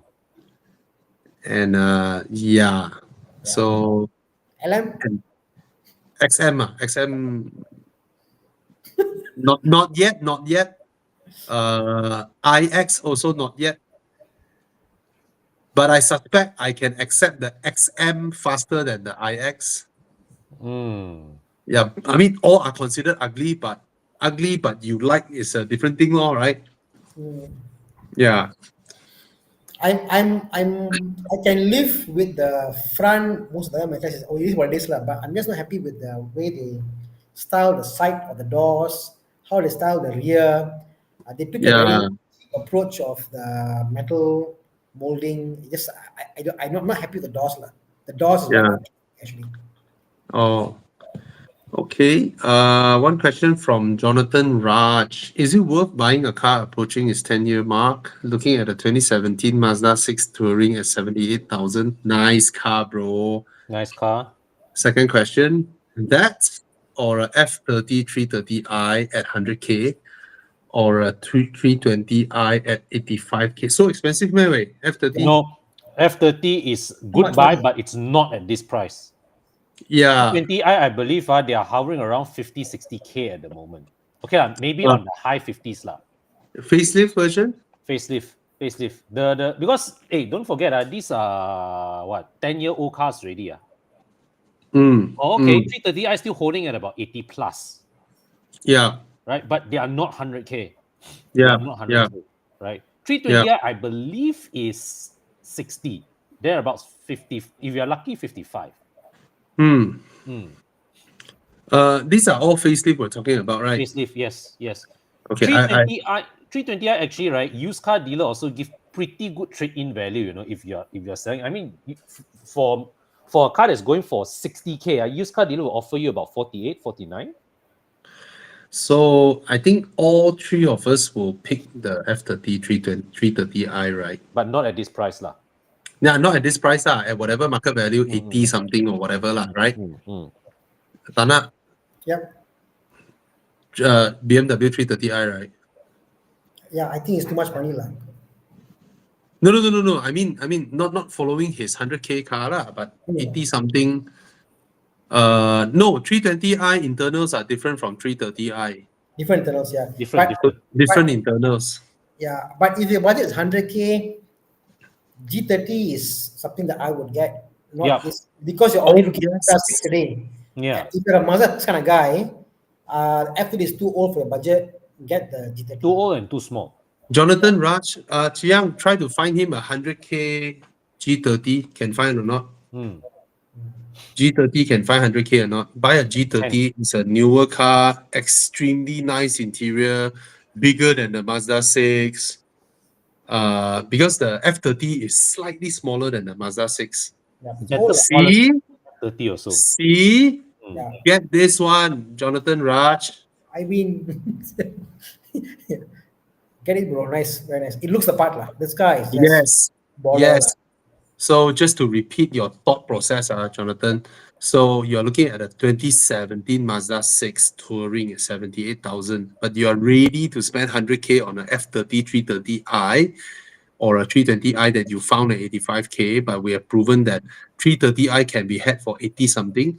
And I would totally agree with Tana's suggestion of buying a G30, 99,000. 5 Series G30 is a way better car than all that you have selected here. And you can ask the dealer, 90 can try and get yourself a deal. And you have a wonderful car. It drives much better than the Mazda 6. It's much more comfortable than any car that you have looked at.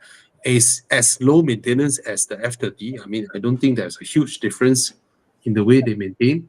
And it's a damn nice car, man. It's the best BMW interior ever. After this, all the BMW interiors, they cut costs already. They went downhill, yeah. Yeah, after this one. All right. So, yeah, G30 is the way to go, man. This car is fantastic. Go for it. Yeah, even Mike Yap agrees. What's that? Still a good buy at 250,000, yes. But 250 can get 3 liter or not? I wouldn't Can buy get, it. right? I wouldn't buy it, lah. I mean, if he likes Supra, I mean, if it's an issue of you like the car, you want to buy it, go ahead, lah. Is it a good buy? You asked me the question of is it a good buy? I don't think it's a good buy. I think for less money, I'll buy the GR86. You know? different thing. See, people like us, right? We have experienced power. There are people who haven't experienced power. They want to play with power. This is 2.0. And this is, oh yeah. But 2.0 also not bad lah. Hey, Tana, don't forget for a lot of people, the 2.0 is a powerful car. Still faster than the GR86 lah. Okay. And a lot of people like the looks of the Supra because it's more serious sports car look than the baby sports car look. It's a bit like, the issue with Supra and 86, right, is a bit like 911 and Cayman. Cayman handles better, right? Yeah. But most people like the 911 because it's more like the big brother. All right. So QW, get the 3 liter Yeah. Yeah. because it's a proper engine. Hmm. Yeah, it's Yeah. not comfortable, but your budget can also get a Z4. Hmm. Your budget can Can get might Z4 be- meh? can Can. can Your your budget budget can get a Boxster lah, bro. yes your budget can get a Boxster also, Hey, but a lot older lah. The Boxer should be a lot older. How old is Right. the Z4 at that price point? No, their prices have come down, bro. Prices have come down. Ooh, okay. Oh, okay. Yeah. I see one at 228, the three, You see, the 2.0. Cyan Pile says please claustrophobic. Yeah, correct. Because the Supra is basically a Z4. Mm. Without the convertible, I'd also feel a bit tight in it. I prefer Okay. the Z4. Yeah. All right. My I- problem I- with it. I personally would buy the 86 over the Supra. Yeah, Hmm, I'll buy it. Personally. okay. But of course, deep down, I also hope, wow, if the 86 got the 3 liter engine of the Supra, wow. Yeah, man. I mean, put it this way: would you want a 2.4 Boxer engine, natural aspirated, 230 horsepower, Mhm. or there is 2.0, 250 horsepower, turbo? I want I an think I'll NA. take the Boxer. Yeah. NA, man. Mm. It's a 232 versus 255, is it power? Something about that. The 2.0, Yeah, like, no? thereabouts lah. And Mm, then mm. the GR is what? 180, you get now 160? You can get the used one. Yeah. And to me, it looks more like like a Cayman-ish coupe look, whatever. It looks good. It's more spacious inside also. 2+2 versus two-seater. And it's more comfortable. Comfortable. And it handles sharper. Yeah. There is no world the Supra today is a collector's car or whatever. It's nice lah. Okay lah, oh Supra, but it's not a collector's car. It's not a car that you go Google Gaga over it lah, you know. Yeah, lah. Toyota ruined the Supra name. Lah. Yeah. Yeah. They should have gone for something independent lah. Yeah, they yeah. should. They Yeah. should just give it another name. The 3.0 Yes, is we know it has the powerful. B58. We know the engine is wonderful. It's just that It's not a car, Supra, you know. It's not. yeah, Yeah. yeah. But granted, anyone who loves the Supra, there's no wrong at it because it's a damn good looking car. Also, you know, there's no wrong in that. But your budget, you may be able to get a Boxster. You know, a Boxster. You can definitely get a Cayman, but an older Cayman, much older, but still available for loan, I suspect. Yeah. Yeah. And it drives miles better. Miles better. Yeah. So yeah, lor. There's also a lot of Supra in the market already. So probably QW, you wanna look left, right at a Boxster or a Cayman. The Z4 drives nice, but it doesn't feel as low to the ground as a Boxster. No way. All One the- is a sports car. Like what Thomas's father said, the difference between a sports car and a passenger car is the placement of the engine. And how low the ground it is. The Boxer engines Yeah. have a lower center of gravity. It's Yeah. it's just crazy lah. You know, it's crazy. Yeah. Okay, this one, Kim Tan. Evening, guys. Plan to get a 958 Cayenne Turbo for family usage. Is it a good buy at 82K? Already PPI, need to perform a full service maintenance, minor oil pan gasket leak. Total service cost around 7K. What are your thoughts on the Cayenne Turbo? 4.8. 4.8 turbo, right? Tana, this one is still 4.8 turbo, right? 958. Correct. I think they didn't have yeah, correct. Yeah. 82K for a 958. Okay, what? It's okay lah. Yeah, it's okay. It's okay. I mean, but it's not a cheap to maintain car. Tell you first, in the long run, it is not a car that is cheap to run, but I think it should be worth it lah. But your first service only 7K.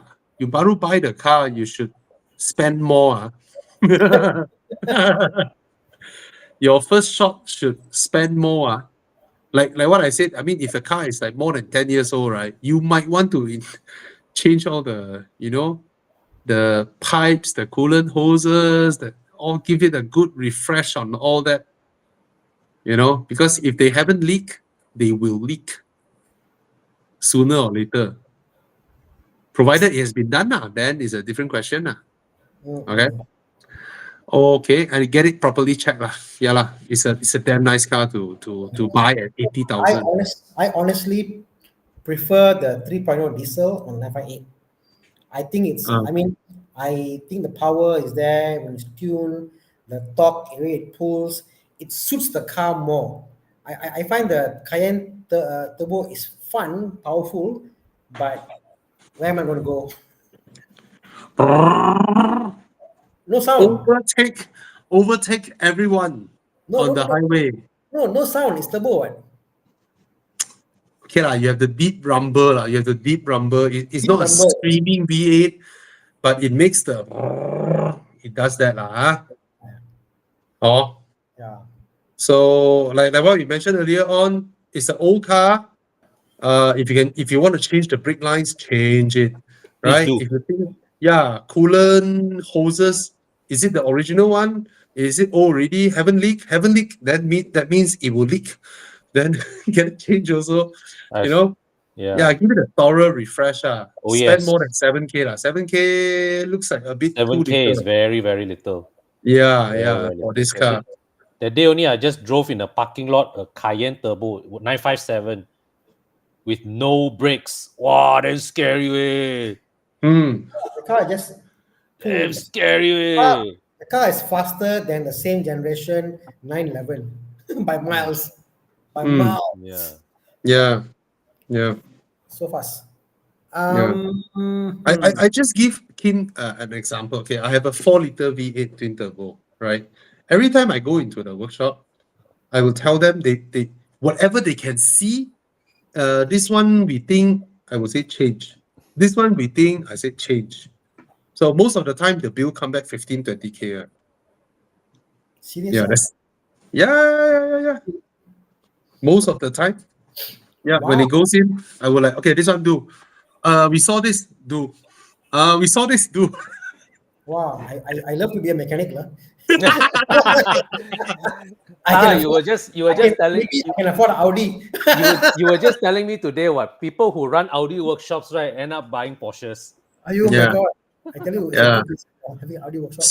So I mean, it depends on how you see that car, right? It's my dream car. I want to keep it for as long as I could, and if I can afford to, I will want to keep it. So that's how I maintain it, It's actually it's a blessing to be able to afford to pay that kind of bill. That's the thing. Some people ask me, "Wow, so unreliable." I said, "No, if I can." It's just that I am now in a higher income bracket than when I was in my S4 last time. Yeah. Right.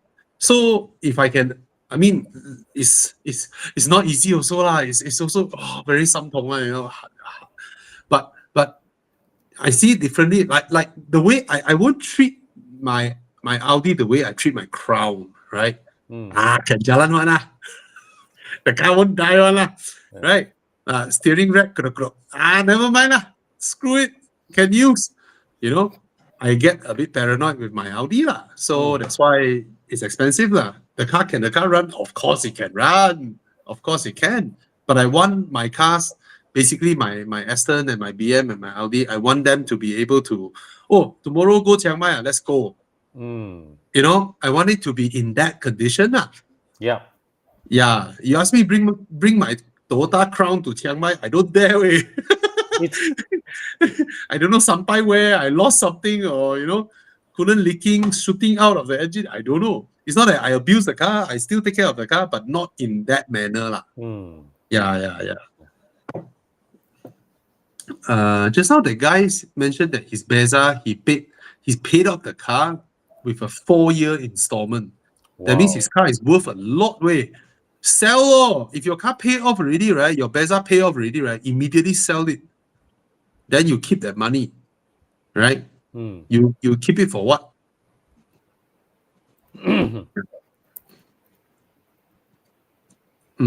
This one for you guys to answer, not me to answer.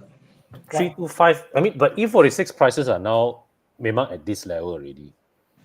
I think it's subjective lah, depending on the condition, what they spend, interior.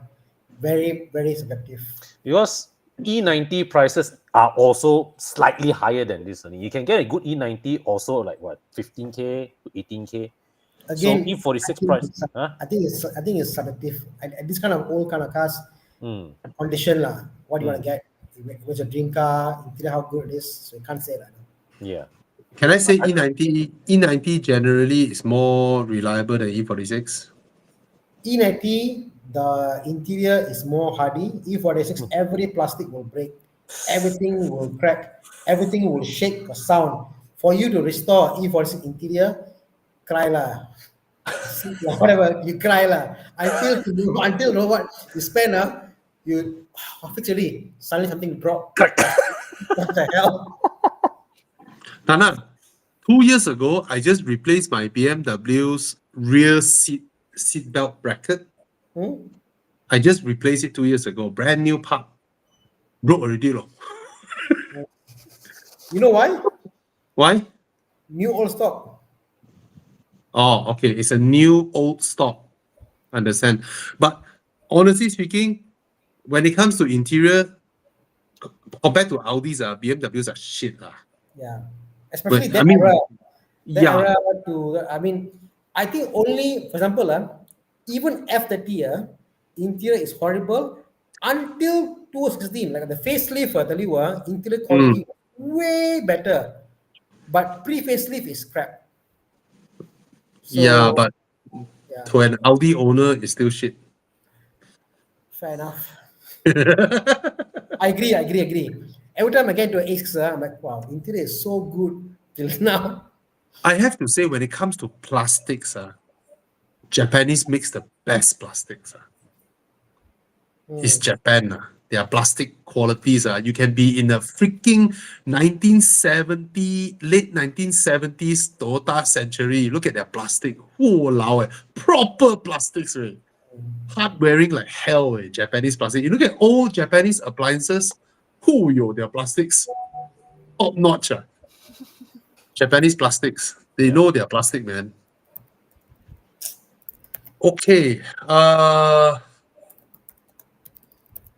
So is it a recommended buy at 15K buy and drive condition? I mean, Yeah a lah, lot of okay lah, cars. okay lah. Okay lah. 15K, you can't go much lah. Can't go wrong. And you easily sell back at 15K. So yeah. Okay. This one, RAM 667. Is F32 a good buy? F32 is coupe, 4 Series, is it? I thought F32 is cabrio. I don't know. You know, I don't know. F32 coupe because F31 would be the wagon. Oh, okay. 90K for a 4 Series. Wow. Buy. Yeah. Anything major I need to expect since it's about 10 years? Change all the fluids, change is it timing chain or timing belt? Is timing chain. Timing chain. Yeah. Should he change the chain? Can you get a 430i at this price? I'm just curious. He didn't mention though. I mean, at this budget, right? Is the 4 Series is a good buy, but buy one with the best engine that you can get lah. In this case, it would be the 430i. But if it's a 420 or 428, also is not bad. But if you can get a 430 at this price, I don't think you can get 430 at the same price around this price point. I don't think so lah. And is it a cash buy? RAM 667.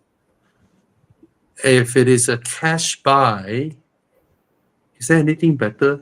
Nothing much, huh? I don't want to say like then I say G30 again. No lah, he's looking at the Yeah. 4 Series, bro. Yeah. 4 Series, so Yeah, he wants for to pay. Maybe at 430 is still 115.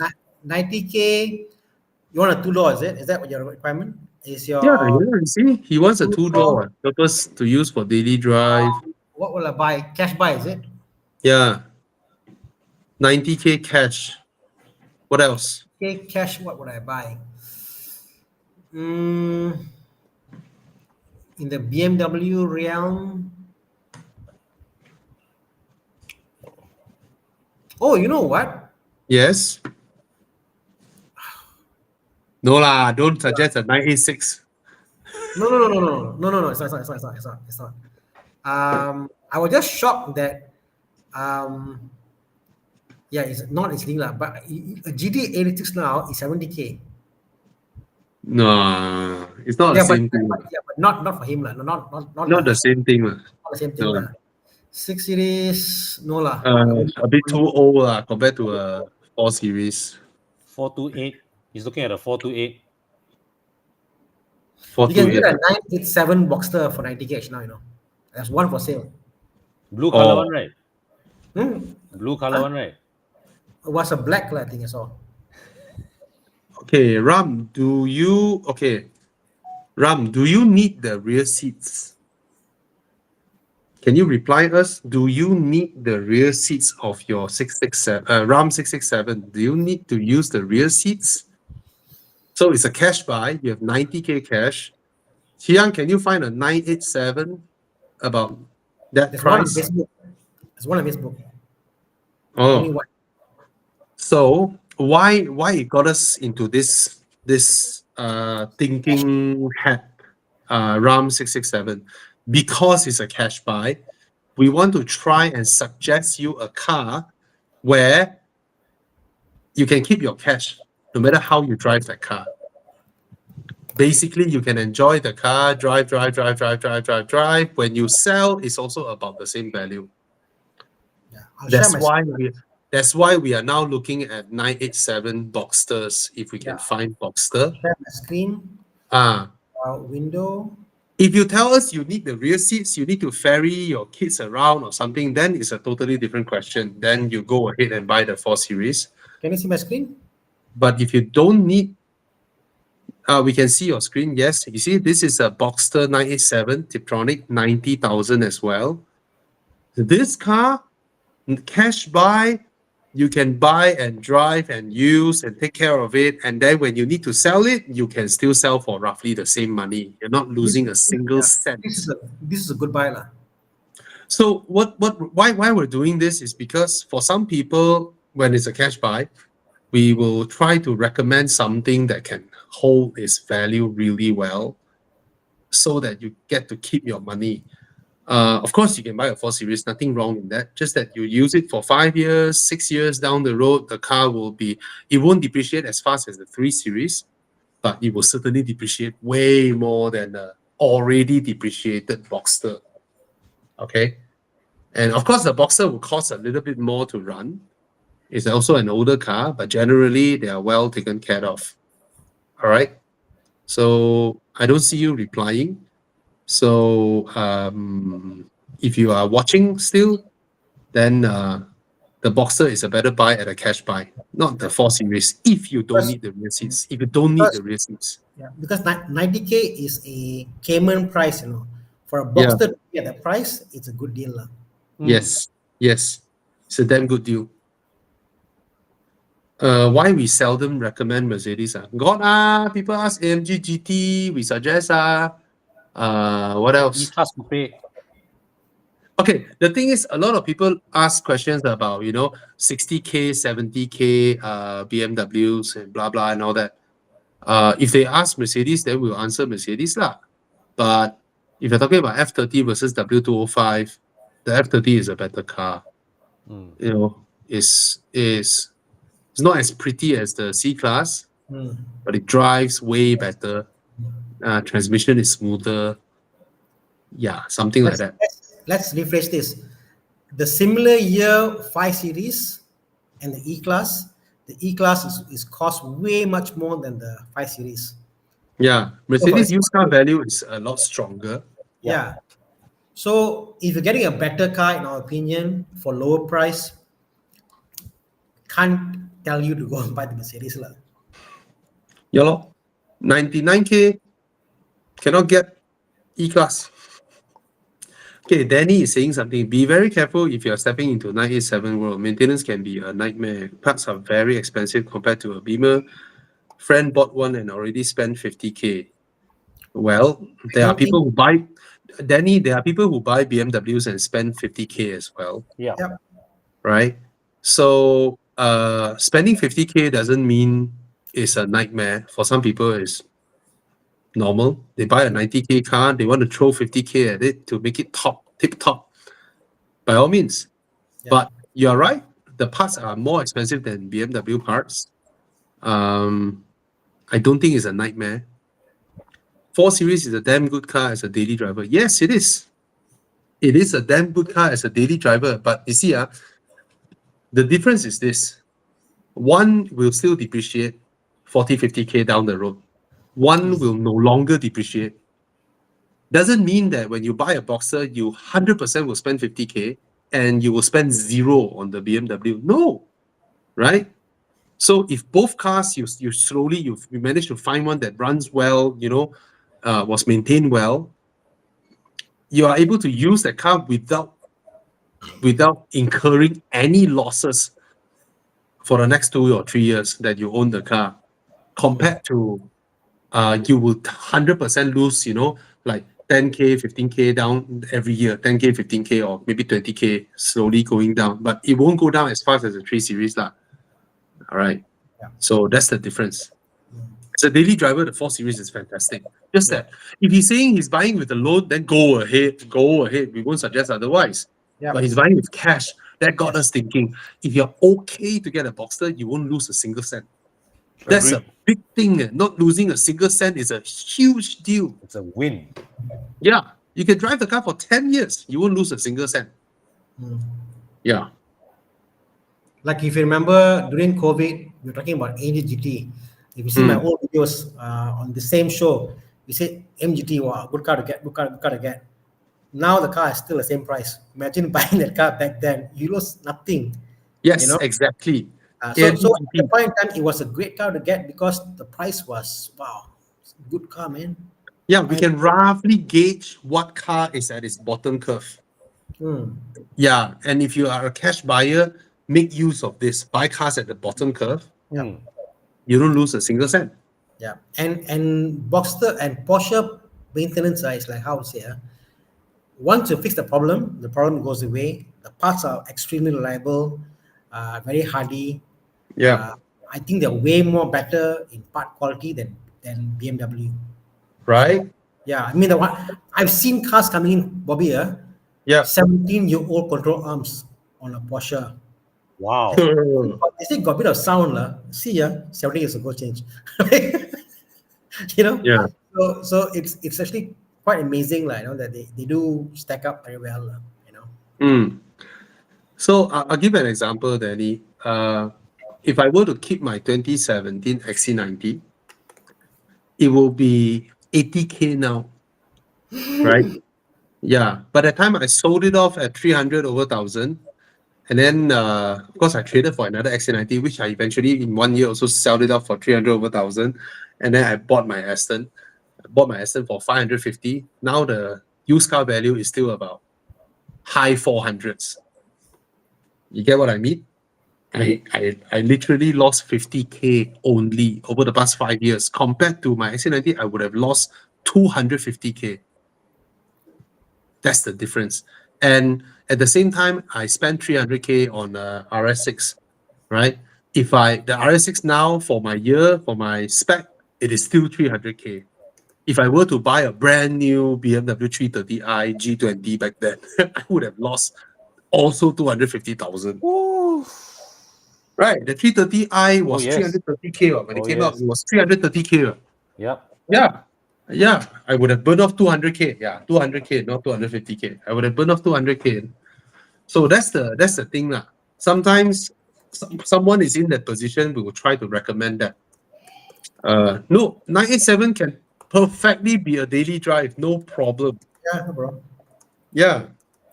At this age, you refresh the control arms, but my point is the parts do last quite a long time. Depends how you drive it. Yeah. So we got a super chat. Thank you, Clyde. Thank you so much. Thank Will you you. consider introducing the Kasim 3 Future Classics every week? Say take 15 minutes. Maybe you guys you can ask in the questions and we can answer them. Yeah. But the show is more about asking used car buying guides. So we talk about real problems than opposed to theoretical Future Classics guessing game. Yeah. We were trying to answer people like this one, Yong J, 21 years old, coming from a Myvi, looking at the E89 Z4 now. Yeah. 60,000. First of all, Yongjae, are you keeping your Myvi? We need to know if you are keeping your Myvi. Yeah, that's what we need to know. 60,000 for a S drive. Well, Hmm. 60,000 is cheap. The problem with the E89 Z4 is that it has been around 60K for quite some time. It's 80K. It was 80K, right? I I mean, have one in my around shop there. now. The 2.5. 3.0. It's a 3.0 actually. Oh, okay. It's a rare one, like. It's a 3.0. It's quite Oh, rare. wow. You know, okay, Yongjae, 100% you're buying cash, right? Yeah. And he's not keeping his Myvi. He's trading in his Myvi Oh, wow. and he wants to go into a E89 Z4. Not wrong, not wrong. Engine gearbox maintenance wise is the same as maintaining a 3 Series. Like a E90 lah, basically. Yeah, like a E90 3 Series. But the price, Um, I think you can go cheaper. You can. I mean, if you look for one damn good gun, because at this age it will be conditioned, right? Yeah. And The cheapest one I'm seeing is 63,800 for a 2009 car. I mean, so old already. The year doesn't matter. It's the condition, Hmm. right? I don't know. But Wow. Even the I cash think- bar for me, else? What let me else? throw you, 60 plus thousand convertible. What else can he let get? me throw you a curveball, Bobby. Would you pay 60K for this, or would Uh-huh. you buy a E93 325 convertible? Yeah, I'll get a E93 325 convertible. But maybe 21-year-old Yongjae here wants a sports car. Well, I've been I remember Yongjae have been asking about the Z4 for a few times already. I mean, in previous shows. So this is a car that Yongjae you have obviously been looking at, right? Mm. Go and Fine. get it. Go and get it. Yeah, if you really love the car Mhm. and you want to try, then go for it, lor. Mm. Because Um, the N20, the 2.0 won't be at this price, right? 2.0 is what? At least 85, 90K upwards, I think. Things like rattle, the hardtop rattle, the sound is there. All that is normal, Yeah. hardtop, So personally, I actually like the rawness of the E85. yeah. Yeah. I Actually, for think this I money, think I'll go he for it. really loves the car. Lah. If you really love how the car looks, you've been dreaming at it, you are hoping to get it, you would, take care of it, then you go ahead, lor. Because for us, it's like, 2.5 NA, you're paying close to 900 ringgit road tax. It's not very powerful, but it's a smooth 6-cylinder engine. Yep. It's a nice soft sports car. It's not a hardcore sports car. Yes. Yeah. Absolutely. Spot on the Yeah. beat. It's Yeah. a very, with the top up, it's a very top heavy sports car. Yeah. It doesn't feel nimble enough. Car's heavy. It's not a sport car. What I'm used to is a sports car. That's Yeah. all. That's Yeah. the only gripe about the car. You Yeah, treat it like a 3 Series lah. Actually, 60 is a good price because I know there was one same engine transacted at 80 just 2 months ago. Yeah, he won't lose much money to be honest, Yeah. because that's roughly the entry point for a convertible. 50, 60K. You can drive the car for long time. I mean, you keep the condition okay. I know not a lot of people will be looking for these cars, but anyone who want to try entry level convertible with a budget of 50, 60,000, they can't run away from looking at the Z4 anyway. Because It's the there's best. nothing much. Yeah. Z4 is the best entry level two-door convertible I would get. If I didn't have any more convertibles, the Yeah. one I will get tutup mata will be an older Z4 3.0 convertible manual, gila babi. Yeah. That's the car I will get. No other car I will get. I won't Yeah, buy the because car, there's like stupid Peugeot 308cc asking for about this money also. Yeah. right? That's a shit car, right? It'll break down, it's not reliable. And then there's the Volkswagen, what do you call that? The EOS. EOS that totally don't look like a sports car, even though it's convertible, even though it's two-door. So yeah, 60 plus K, go ahead lah. Go ahead. You see the EOS is like, it's like, oh, this is my convertible Jetta. It just doesn't convey that sports car feel, So for 60 plus, you better send your car to Tana for a thorough checkup on the car, Mm. and Tana can help you with it. All right. Over the SLK 200, the thing is, I believe BMW has way more parts available. Mm. One thing that Mercedes is sometimes they are not so, the older SLK, the one with the rounded headlights one. The first gen SLK. Yeah, Mm. a few years ago, Mercedes announced we will no longer be producing parts for this car. Whoo. Damn pokai. I mean, Wow, that BMW means still by- makes parts for the older E30. Yeah. Shamil, I'll give you a thing. The moment you can buy parts on Shopee from China for an E89, E85, that's a good sign. So a lot of the plastics you can still get for E89 easily. Yeah, So, that's the thing. BMW, I think BMW takes care of their not so glamorous cars longer than Mercedes-Benz. Yeah. I Mercedes, can now go and buy an E39 cable release easily for an E39, no problem. E34 also can get. So the fact for a car that old, something so like maybe will fail every 10 years, whatever. Once in a lifetime of the car. 10 years will fail, and they got the part really available, that speaks volume. Yeah. yeah. Like Porsche, they still makes parts for like really, really old cars. Bro, you can buy today I was looking at prices. I want to buy a 993 cylinder head. And they have 993 cylinder head refurbished ones. Do you remember a few years ago, Porsche launched an ad showing the old farmer calling up Porsche? He's asking for parts for his Porsche tractor, Yes. his farming machine tractor. Anyway, that's how it is. SLK 200, I mean, not bad. I mean, there's a lot of SLK owners out there also. So There's a SLK 200. My friend's shop. They broke the bottom cover below the steering. They couldn't find the part anywhere in Malaysia, Asia, Germany was like some few thousand ringgit. They were like, yeah, and the soft top of the Z4 is way easier to maintain than the hard top of the SLK lah. Yeah. you want to hear a joke? You go online and find out how much is a soft top for Z4. You'll be shocked at how cheap you can get from China.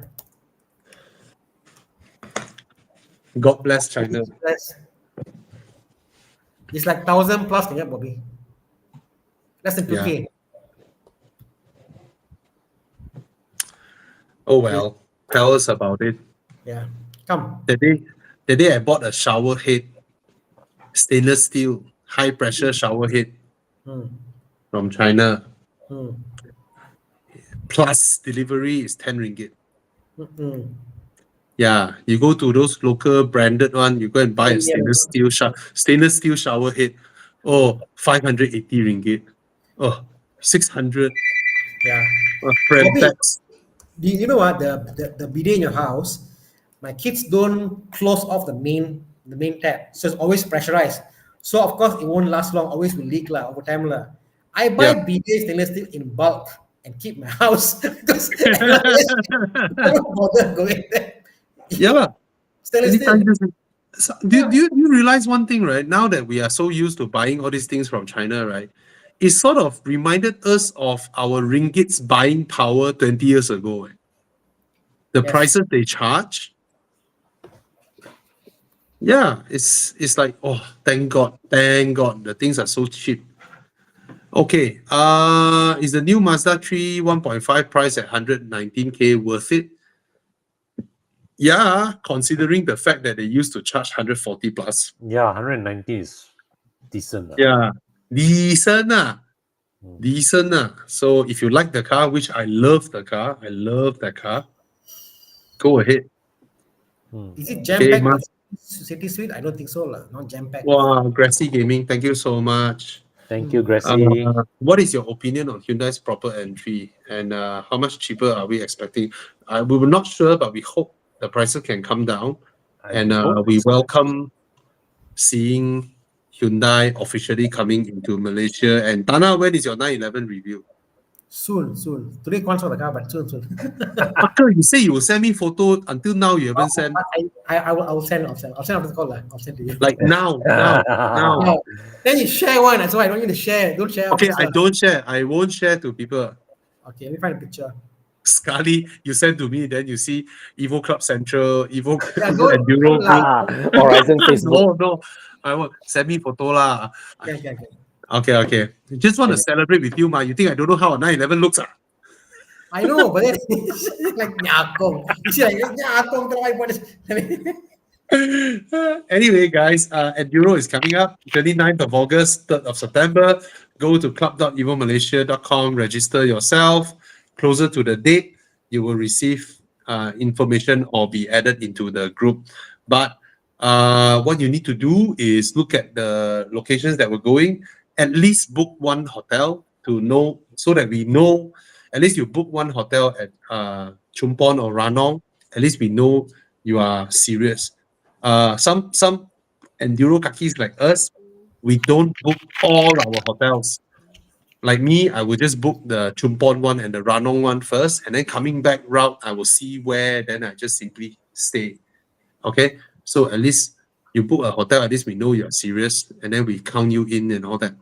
Okay, thoughts on a BMW 430i buy. Guys, checking a used Mitsubishi Outlander, any major difference? Better go for 2.4 lah, huh? Yep.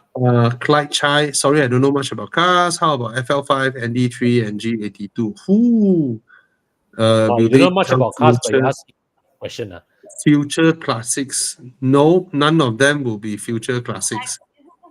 Okay, but they will hold their value at a certain point where they no longer go down, unlike regular cars. Okay, which SUV do you guys recommend for a budget of 250,000 ringgit? Looking at a Tiguan R line or a used XC60. I think I prefer the XC60. You know, it's much. Yeah. XC60 now, Mm. Volvo launched a news release lah. It's the best selling Volvo ever made in history. It surpassed the Volvo 240. Which is good news for them. Amazing. Yeah.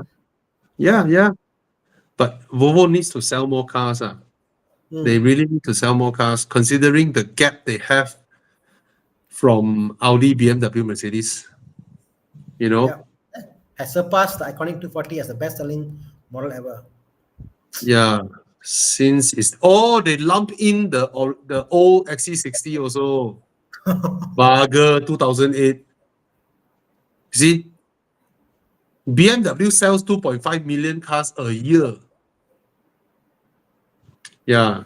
And then Mercedes sells about 2.1, 2.2. Audi sells about 1.6, 1.7.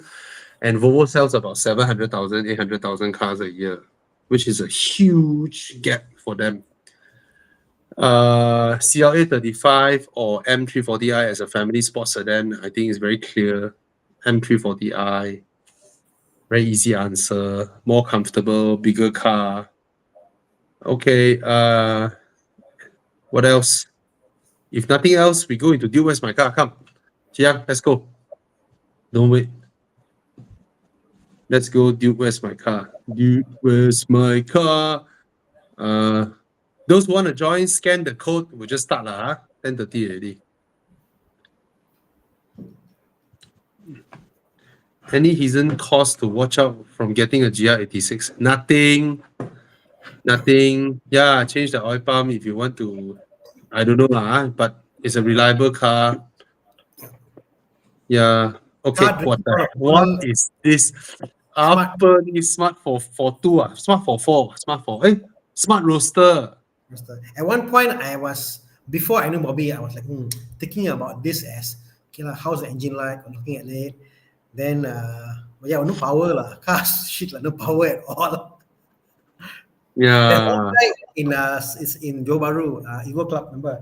The fella has got few smarts. He buy and keep for parts and stuff. You know, he was like, How to? This car cannot get past anymore, right? he had a smart for two, I think, and he bought some cars and kept for parts, like, no. I know, but this car cannot get past already, right? Yeah, you cannot get parts. The whole thing is not there, and Yeah, because then plastic. Mercedes sold Smart to Geely, ma. Yeah, so So I don't think Geely will care about producing parts for old Smart Roadsters. So, yeah, 65K. it's plastic body panels and body. Yeah. It's all plastic, right? So you can't knock and repair. It's just fiber and repair and that kind of stuff. The interior is horrible. Horrible. Power is non-existent. Oh my god. Maybe if the car was like 10, 15K, I'll buy, put a different engine inside. Hayabusa. Oh. It'll cost Okay. more. What's the next one? Chiang, come. What's the next car? I'll buy the Toyota. I'll buy the Toyota. Me too. Confirm Toyota cannot fight lah. Buy Toyota. Chiang, I'm disappointed with you. Yeah lor. Cannot fight lah, these two. Apa ni? This is not even a 1.8 comparison. Not even a engine, contest, eh. Not convertible, even fair. Yeah. manual, some more. Yeah. Of course, MRS ah. Who is that voted for the Smart? Fire the fella. Yeah. It's called what? Mid runabout. What? MRS meaning? Don't know. MRS. It's a mid runabout. You know Yeah, I can't remember. You know the Japanese, they come up with the Mid-ship abbreviation runabout. first, right? It's called midship runabout. Yeah, they come up with the abbreviation first, then they make up the rest. But I don't know how midship runabout is MRS, not MSR. Yeah, because it's supposed to be the replacement for the MR2, ma, Correct. Yeah. right? Then they try to copy the Porsche Boxster's design. Mm. Yeah. No, Well, S Japanese is can get away fiber. with anything, right? Right? Japanese can outright copy something and then people won't say a word. No, Tana, it's midship runabout sports. Yeah, so say it's midship roundabout. It's MSR. No, But they call it midship MRS. runabout dash sports. S stands for Oh, sport. midship Ah. roundabout sports. Sport. Midship. Why the ship? Where the ship come from? I don't know. No, midship means the engine in the middle lah. SHIP. Ship. Yeah, midship. You know, CRV is also something runabout, right? I think it's comfortable runabout vehicle. Yeah, I mean the Japanese they come up with their own. I don't know lah. They form their own grammar, you know. Yeah, Comfortable runabout vehicle. You're right. yeah. Then the Red 4 also what runabout activity vehicle or something like that. They like Something the like word that, yes. runabout lah. Yeah. They like it the runabout word. Yeah, I Google Japanese. what is the HIV runabout. No. I got it. Okay. Here, read this. Recreational active vehicle with 4-wheel drive. Oh, recreational activity vehicle. Yeah, yeah. Or Okay. HRV. robust accurate vehicle. What Okay. about HRV? High rider. Wow! Revolutionary vehicle. High rider revolutionary vehicle. Yeah, I mean they have their, but what I like is when the Japanese create a name instead of all these kind of abbreviations, especially Toyota lah. They're damn good way. Aristo, Altezza, Celsius. Estima. Valfire, Yeah. Alphard. You know, they are damn Altezza. good at it. Dota is damn good at it. Yeah. Yeah. Yeah. They all just sound so good. Especially Aristo. Yo, That lost the plot. what the hell? Aristo, Altezza. Fantastic names. Supra. High resale value, HRV. Ah, you Not got wrong, that. not wrong. Damn high resale value. Damn high. Okay, Okay. come on, next one. Round 2. Round 2. Ooh, Renault. Renault Megane. I love this car so much. I don't like the interior, but I like the exterior. Oh yeah, the exterior is nice. 192,000. This car is nice, lah. This car is damn nice, lah. Is it Albert's old car? Is it? No. You know?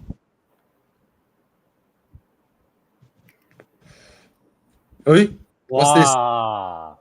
Hyundai i30N. E20. I've never driven the Hyundai, unfortunately. Me too.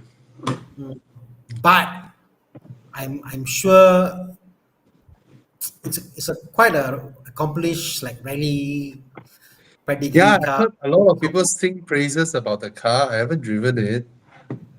Oh, Caldina. Yeah, I Oh, love that yes. name as well. Caldina. Amazing, Toyota. The way they name their cars.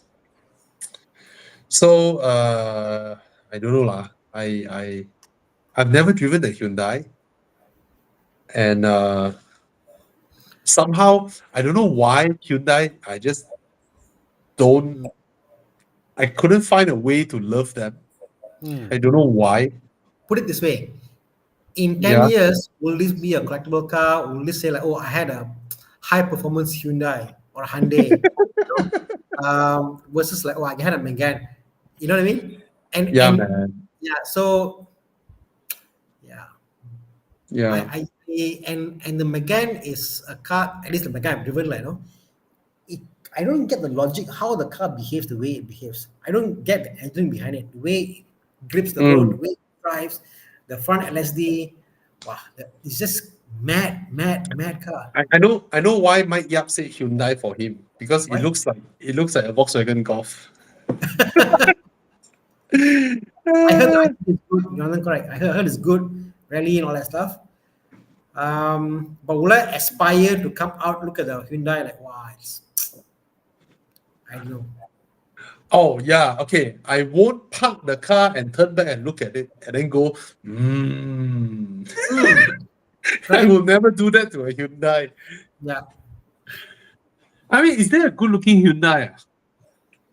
One of my first sports car which I bought, which never ran more than 20 km. I only went once for a coffee in A&W, was the Hyundai Escort. My first sports car, so they say. I bought one. Yeah. No, I really want Hyundai to make something sexy, Yeah. right? So far, every attempt that Hyundai is doing, trying to be sexy, in my eyes, they don't work. It feels like a lady wanting to impress you, and then she overdress, she over makeup. You know, she wear a sexy dress, then she go and put a hairband. I don't know, with a ribbon here. You know, I don't know, man. Is there a Hyundai that looks sexy? I want to select one comment, Bobby. This one Yeah. is so good. Billy had a comment. Yeah. I once had an ex-colleague who drove a CRZ. He had a girlfriend. After the girlfriend met a guy who drove a Megane RS, and she said bye-bye to my friend. What the hell? So I'm sure it's not about the car. Yeah. So, no, I can't comment because I never driven the car. I'm sure it's good. No, we have a friend who brought the girlfriend together to look at a GT86 that he wanted to buy used. And then the girlfriend got together with that guy with the GT86. Serious.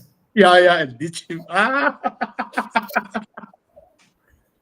Okay, that's a Did he at least funny. buy the car? No. At the end, he bought another GT86. Yeah. If I was him, I will never want to buy a GT ever in my life. I phobia. I like, screw this car. I don't want to buy anymore. So Maybe the GT86 guy took a bullet for him. Oh well, I don't know. I just saw them at Genting at Chin Swee last Saturday. Anyway, yes, for real. Yeah, I was with that friend and saw that ex-girlfriend with the guy. Oh, when my I shouldn't say more. I'm so bad. Then when my friend bought a GT86, the guy bought GR86. That's why I say, bro, I would never buy a GT anymore. I would just say, I reject the brand. No, never mind. He got a better girl now. Wow, Okay, good for him. okay. Yeah. He got a Yeah. much better girl now. Anyway. But you know, like I don't know, like, but when I had a car and I actually sold the car and I didn't even drive the car after that because you know what I mean, of my ex-girlfriend. And I just never bought a car again. I just as a car, like, no, I just reject completely. So, yeah. Completely. Oh, Hyundai got a sexy car. The original Genesis Coupe. I think that is sexy. That one is branded Hyundai, but the model name is called Genesis. Then they take that model name and launch a brand after it, right? We all know that part of the history. Yes, that's a sexy car. That's a sexy car. 2008, Yeah, man. The Looks a Genesis bit Coupe. a proper sports car. Yeah. It looks proper. Wow, 3.8. Oh, yeah. It has a V6. huge engine. Yeah. That's a sports car, like, you know, you put a big engine inside. Yeah. Oh. Chiang, why you do this to me? Right. No. He always like to do Gao Mi and find the cheapest RS6 out there. No, around there. Okay. Okay. Yeah, the new Santa Fe looks great, but it's not sexy. Ooh, Panamera or RS6? Wow. Which Panamera? Wow, the current gen way. Yo. Wow. One is But this more is reliable. but this is a 3 liter lah. One is more reliable, lower road tax.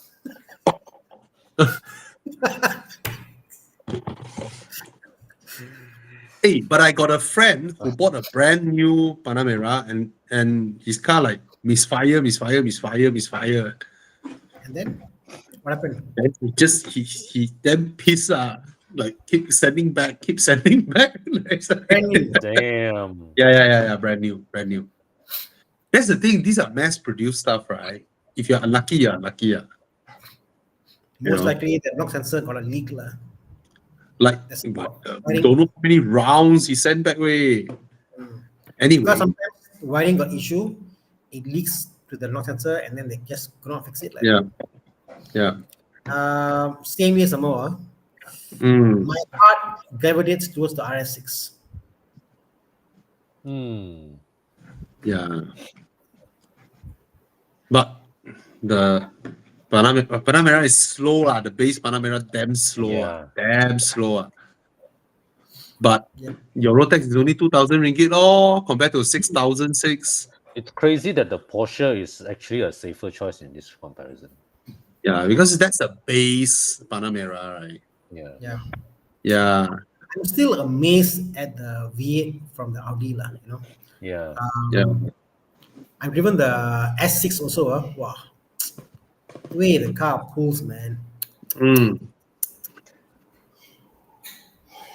Amazing. Okay, so it's obvious the Panamera is the one that people want. Yeah. Understandably. Right? Sexy. Okay. Round 4. Whew. I like AMG AMG GT. Oh, the rim. Oh my god. Yo, this price already or now? Oh my god. Bobby, I might be selling my Porsche. Can you remove the red sticker after you Can. buy? Sure can. If You know, cannot, this sticker kind of away. bot is the Americans that do this, you know. And sorry to say the black community. Yeah, they like this kind of wheel setup. That's a Oh my, good price. that's a damn good price. This car is fun. Crazy, bonkers, stupid fun. Like now I put in La- front of you here, 997 turbo or a 2015 MGT. AMG GT for me. Exactly, Wow. man. Why AMG would I GT want to for buy me. a 997 turbo? AMG GT for me. The Way look, more interior, emotion, power, emotion, the sound. way Wow. more gila babi. You know, I may crash and die, but it's worth it. Yeah. You People will know, hear me pass away while I crash. it's You know? a crazy car. This car is okay. What's the next car? I'm curious. And it's Lexus only LC political. 500. What the? Oh, Oh MP4, my god! This is the MP4. MP412C. This is not Yeah, 650. Yeah. yeah. wow. Wow, different level. Wow, one is Wow. a hooligan, one is a precise supercar. So, Tana, now you feel lucky you did not Oh, buy that option I, I MP4, felt, right? I felt so lucky because I work out the maths of the parts and all that. Not Maybe it's doesn't make math, sense. no logic. Yeah, doesn't make sense. Yeah, Um, I don't know. I think it's nice to the fact I have a McLaren, but my heart still goes towards the Mercedes AMG dealer. I think the package, the engine, the sound, the fact, yeah, you can hear the sound. Like the sound is McLaren is turbo. You know, it's just fast and you know, no lah, Mercedes lah for but me. both are different level, right? Yeah, long. I buy the McLaren. I can go to really high end places. I park. They're like, wow, McLaren coming into it's different level, like no. Where else No the lah, Mercedes no go? lah. I go for my drivers club. Okay lah, okay Okay lah. lah. I think the AMG GT punches above its class in terms of representation. Like, let's assume now you see Gumball 3000, right? Yep. You have Bugattis, you have McLarens, you have Koenigseggs. You won't feel weird seeing a AMG GT rolling by. True. True. It's not But like you must have an AMG 1 to join them. No, no. AMG GT, AMG GT and the Nissan GTR somehow can mix with cars that are multitudes more expensive Yes. and So still look the part. now my mind is like, wow, I can actually afford a AMG GT. Wow. No, Tana, you can afford a McLaren. McLaren, bro. McLaren. What car do you drive? Buy a McLaren. Yeah, people say, wow, I think the MG GT also not bad until you open the doors of the McLaren. What? Then the AMG look like pedestrian. Suddenly look like pedestrian car. You know the McLaren battery you cannot buy. You cannot buy Uh-huh. one battery. It's a different battery altogether. The battery comes with its own BMS. Oh, It's a it's McLaren crazy. battery. It's a McLaren battery. You can't buy your own battery. Okay, Wow. given my income level, I think I will stick with the AMG GT. I don't think I can afford to take care of a MP412C Hmm. the way I cannot, neglect things. So Yeah. yeah, I don't think I can. I'm at that level lah. Yeah. But McLaren is riddled with electronic issues lah. Hmm. yeah, but it's a bargain lah at this price to Yeah. get a McLaren because no way in hell. I mean, the McLaren MP412C is another whole level of supercar. It's one that slaughters 911 turbos. What's funny Older. was last year there was one selling for 670. Yeah. What, 670K? Yes. Yeah, I mean, this car this is not the market value of the McLaren, I would say, right? It's just this particular one, I don't know why. Maybe crashed before or whatnot. Don't know. Or maybe owner needs to liquidate fast. That's it. Given that this one has a 650 front, I suspect it has been crashed before. Lah. Ah, Maybe. Yeah. And Yeah. it's not uncommon to have crashed McLarens. I like the number plate. Obi. The number plate says Mm-hmm. UR650S. It's got a personality issue. Wait, I'll show you the picture. 1 second. I share my screen. It's got a fake personality disorder.